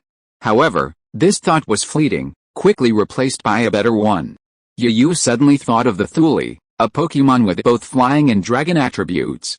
Coincidentally, these two Pokemon are common, and Yu also has one, Buzzbit. Normally, due to his limited Pokemon collection or a lack of suitable opponents, Buzzbit's targets could be counted on one hand. His own Blazin and Ditto were the most common, but due to their constant battles, both sides had become familiar with each other's attacks, rendering Buzzbit's training useless. But today, right now, the appearance of Nobuyuki Yu and his Thule gave Yu the idea of training and improvement. With such a good opponent and such a perfect timing, how could Yu let him go? And Yu even had the idea of letting Buzzbit learn from Baozi Yuan while he battled him. Well, let's just say Yu was completely absorbed in the idea of training and learning, completely forgetting that this was still a match, with the outcome still undecided. Baozi Yuan roared once more on the battlefield, and then unleashed a relentless stream of dragon breath at Buzzbit. Clearly, he was also furious at his opponent's sudden change. Oh. Is it about to start already? Yu was surprised. He had originally planned to share his thoughts with Yulongzhen Yi. But to his surprise, he didn't even give him time to speak before issuing orders. Yi Yu had to suppress his urge to explain, because Yulongzhen Yi was truly impatient, and he began issuing orders as well. Buzzbat, use your shadow clones to dodge, facing the dragon breath of the violent salamander, whose level was incalculably higher than Buzzbat's. Yi Yu wisely chose to evade, rather than resort to head-on confrontation. Buzzbat also cried out, then created a series of shadow clones. Though few in number, they were enough to confuse violent salamander. As expected, the shadow clone's deception ultimately led to the violent salamander's shadow clones missing. Damn! You're so lucky. You managed to dodge. Yulongzhen Yi's mood darkened even further. Violent salamander was even more so. Already a hot-tempered creature, he was even more enraged by the buzzbats, which swarmed around him like flies behind their shadow clones. Without Yulongzhen Yi issuing any new orders, he unleashed dragon breath after dragon breath at the buzzbats, seemingly free to do so. However, one could only say that the tyrant lizard had bad luck, or perhaps the buzzbat had been incredibly lucky. After launching 5 blasts of dragon breath, none of them hit the buzzbat. This time, Yulongzhen Yi could no longer wait. With heavy breathing, he issued a new order: Tyrant Lizard, use Dragon Claw and send it flying. Yulongzhen Yi simply sent the Tyrant Lizard into close combat, ignoring the ranged attack of Dragon Breath. After all, skills like Dragon Breath required a certain amount of charging time each time they were used, at least 2 or 3 seconds. While these 2 or 3 seconds might not have much effect in ordinary situations, in a battle between Yulongzhen Yi and the Tyrant Lizard, they could truly change the outcome of the battle. However, when it came to close combat skills, there were no such restrictions. For such close combat skills, the key was the Pokémon's inherent neural reflexes. Some Pokémon with quick reflexes and swift movements can even fire several times per second using melee abilities like Lightning Palm and Fire Punch. Of course, this requires a long period of development. However, for the current salamander, Dragon Claw is almost always active, swinging it almost once a second. Combined with the dual power of both left and right, ordinary Pokémon would likely be rendered incapacitated by a few of Salamander's claws. But for Buzzbat, it can dodge in time. Its small and light size aside, because Buzzbat's power hasn't yet fully developed, Yi Yu's special training focuses on speed, which can be considered the defining characteristic of Yi Yu's Pokémon. Aside from some due to their size, the others are all known for their speed. Furthermore, Yi Yu had the wrist guards designed to provide weighted training, giving Buzzbat and his companions a significant advantage in physical strength compared to ordinary Pokémon. Thus, facing the constant slapping and slashing of Baozuian's massive dragon claws, Buzzing Bat dodged like a real fly, even occasionally getting playful and deliberately landing on the opponent's body. Several times, he was nearly hit, but he managed to escape without a hit. Buzzing Bat, he's just like you, possessing both flying and dragon attributes. But he's your senior. You must learn from him. If you miss this opportunity, you'll never get it again, Yi Yu shouted to Buzzing Bat. Yulongzhen Yi naturally couldn't hear these words, but he automatically ignored them because they were another teasing from Yi Yu, which made them yell in anger. Alright, if I can't hit you, can't I just hide? Bao Liyuan uses key condensation, then Ghost Phase. Bao Liyuan was really annoyed by Buzzing Bat. It was really uncomfortable to be able to see but not hit. After hearing his master's order, he roared again in Buzzing Bat's direction. He actually stopped attacking and began to use key condensation skills. However, Yi Yu was not happy about Bao Liyuan's pause. He angrily grumbled in his heart, "Oh my god, why did he stop so soon? I don't know if Buzzing Bat has learned anything. As a fellow dragon type, shouldn't we at least use more dragon type skills?" But from the beginning until now, he has only used Dragon Claw and Dragon Breath over and over again. What's the meaning? What's the point? Chapter 299. The Buzzing Bat cried. Yi Yu kept complaining in his mind. He couldn't let Bao Liyuan stop attacking like this. If Bao Liyuan stopped attacking, wouldn't it mean that it wouldn't use Dragon type or Flying type skills that caused damage? And if it didn't use Dragon type or Flying type skills, wouldn't it mean that Buzzing Bat couldn't happily learn from it? This was something Yi Yu couldn't tolerate, so he decided to change from passive defense to active attack. Buzzing Bat, move around and use Air Slash. Since you won't attack actively, then I'll let you attack passively. I don't believe you're still so cold in this situation. Yu thought maliciously in his heart. Buzzing Bat didn't know what his master was thinking, but he still carried out his master's orders very loyally. Wind blades, emanating from the humming bats, were launched in rapid succession. The humming bats executed Yu's orders to the utmost, lashing out at the head of the violent salamander, then at its wings, then at its back. Almost every part of the violent salamander's body was ravaged by the humming bat's slashing air.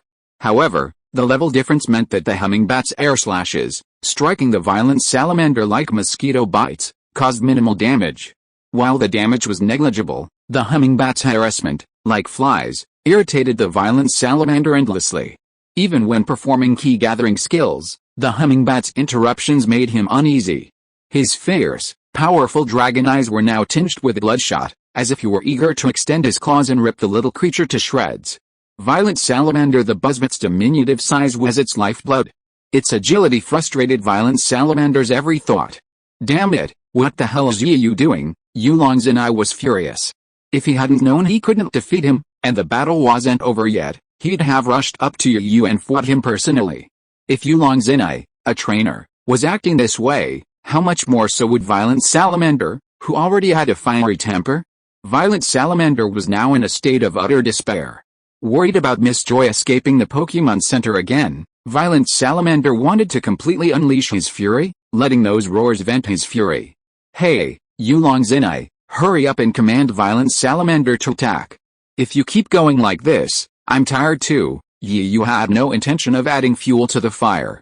It felt like if this dragged on any longer, even with Buzzbut's greater stamina than an ordinary Pokémon, it wouldn't be able to withstand such a drain. Okay.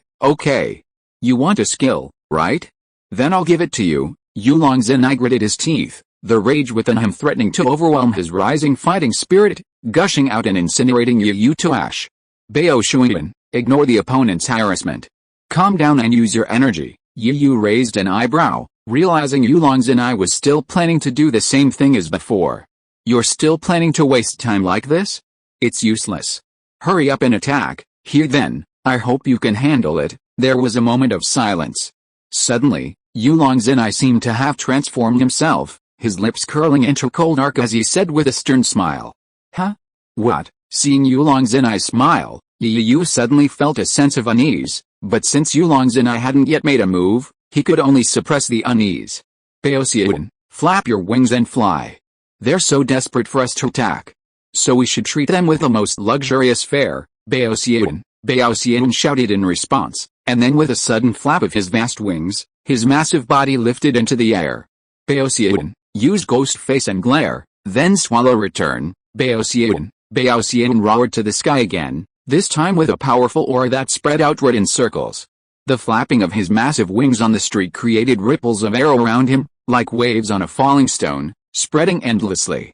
As a result, Buzzing Bat was forced to interrupt his air/attack and quickly retreat. After Buzzing Bat stabilized himself in the air and looked in Baosian's direction, his small body shuddered, and a chill ran from his feet to his head. Following Buzzbat's gaze, he saw that Violent Salamander's already ferocious dragon head had become even more menacing, like a demonic ghost, its jaws agape as it glared at Buzzbat. Combined with the effects of its glare skill, Violent Salamander, now, on top of its ghostly appearance, looked like the Grim Reaper, its jaws gaping, its eyes sullen, as if it were about to claim his life. Buzzbat, suddenly, Buzzbat's still childish voice rang out, tears welling in its large eyes, its small body trembling in the air. Frightened by Violent Salamander's power and combined abilities, Yu's expression suddenly changed. He had never expected the two Pokémon to act so suddenly. He felt like he'd lost more than he gained. He had originally hoped Buzzbat would learn from Violent Salamander, but now he was frightened to tears. Finally, as if unable to bear it any longer, Buzzbat plummeted from the sky. But before Yu could approach, Buzzbat, like an ostrich Pokémon, simply dropped its head to the battlefield, its entire body curled up. From a distance, an uninformed observer might have mistaken it for a small protrusion of sand. This, Buzzbat's series of audacious actions stunned the previously aggressive Yulong Zinai and Baohuan. They were both somewhat bewildered, their initial anger fading, leaving only silence. Yu, are you deliberately trying to tease us? Are you still going to fight this battle? Yulong Zinai shouted weakly at Yu, clearly displeased with his supposed fight. Yulong and I had initially thought that meeting you would be a lucky day, a chance for a good fight. But now, he no longer considered it a lucky day, but rather a bad one. Although the first battle went fairly well, it felt rather lacking in passion, and then the next two battles involved the appearance of Miss Joy and what was happening right before our eyes. Chapter 300. The battle continues. Baoshi, as if realizing the battle was over, Baoshi Yuan cried out, flapping its wings and slowly descending from the sky. Once back on the ground, Baoshi Yuan cast his gaze across. Yu, without replying to Yulong Zenai, walked silently into the arena under the gazes of Pikachu, Baoshi Yuan, Yulong Zenai, and some onlookers. Reaching Buzzbat, he slowly crouched down and gently lifted the huddled Buzzbat into his arms. As he did so, Yu could clearly feel Buzzbat's tiny body trembling. As if sensing the familiar scent of its master, Buzzbat sobbed in Yu's arms, appearing pitiful and helpless. Although she wasn't a little girl, but a Pokémon, Yu's heart nearly broke as he listened. After all, this was the little creature he had cared for since it was still in its egg. It felt like watching one's own child. Oh, no. Yu was a boy, and since they weren't even grown up yet, they were probably his younger siblings. Seeing a younger sibling, someone you'd watch grow up with, suffer injustice was truly unpleasant. Furthermore, although Buzzbat had hatched from a Pokémon egg, it was still in its infancy, its mind far from the mature, bold, and resolute character of later Pokémon. This was why Buzzbat was so frightened and thrown into disarray after using mental abilities like Ghost Face and Glare. Otherwise, why wouldn't it be there? In ordinary battles, attacks like Glare and Ghost Face were useless, rarely used. Most trainers relied more on abilities like Iron Wall, Swords Dance, and Energy Focus, which boosted their own stats. They knew that boosting their own stats was more reliable than relying on those abilities to lower their opponents. After all, there were many Pokémon with strong mental fortitude who could become immune to them. Of course, this didn't include Buzzbat's inherently timid nature. However, Yu believed Buzzbat's behavior wasn't due to timidity. Otherwise, why had Buzzbat always been so excited whenever Yu sent it out? There was even a time when Yu had lost his way in the wild forest, and Buzzbat had been sent out alone to help find the way. Oh, good boy, good boy. It's okay, it's okay. Don't cry, don't cry. Yu gently patted Buzzbat's back, his voice soft and soothing, as if coaxing a child. Watching Buzzbat gradually calm down, Yu exclaimed with some surprise, I didn't expect that imitating Serena and the others' way of coaxing Pokémon would actually work. As if Yu's soothing had taken effect, Buzzbat, who had been sobbing a little, finally stopped crying. Perhaps due to the shock or the sheer exertion, Buzzbat had fallen asleep in Yu's arms. Watching Buzzbat quickly drift off to sleep, a sweet smile seemingly etched on his lips, Yu carried Buzzbat out of the battlefield, shaking his head and chuckling bitterly. It seems it'll take some time for Buzzbat to grow up. We can't force it. But then again, this kid is really brave. He was so scared and crying just now, and now he's actually smiling. He pulled out a coat the girls had picked out for him from his storage ring and gently placed it over Buzzbat, wrapping it in it, fearing he might catch a cold. Afterward, Yu naturally handed Buzzbat over to the care of the idle Pikachu. By the time these tasks were completed, less than 5 minutes had passed. Yu first expressed his earlier thoughts to Nabuaya Yulong with an apologetic look. Then, facing Nabuaya Yulong's somewhat stunned gaze, he swiftly tossed his Pokeball once more.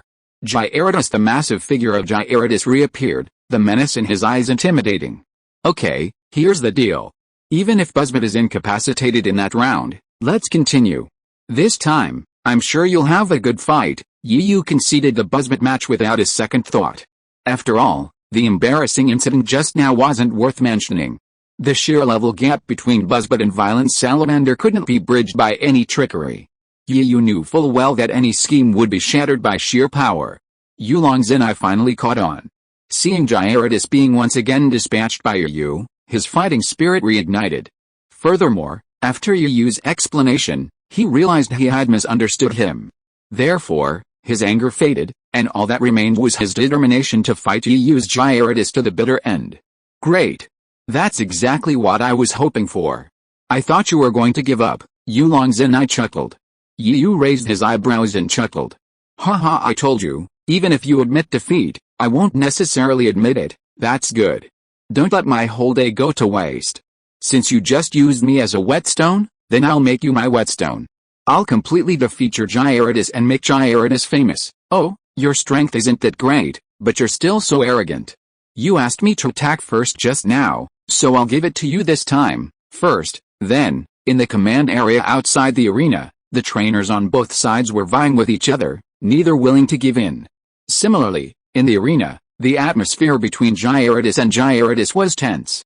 Gyarados, who had been somewhat disinterested, saw Gyarados reappear and completely lost his composure. He stared at Gyarados with a piercing gaze. The flames burning in his dark eyes were clearly visible. This is the case with Gyarados, and it goes without saying for Gyarados. Ever since you captured it as Magikarp and then evolved it into Gyarados, its power has increased tremendously, making it unbeatable in almost every battle. Of course, this doesn't include battles against champion Pokémon like Karuna. Of all the Pokémon you currently possesses, only Pikachu and Suicune are capable of standing up to it. Even Charmeleon, with its rapidly growing power, is no match for it.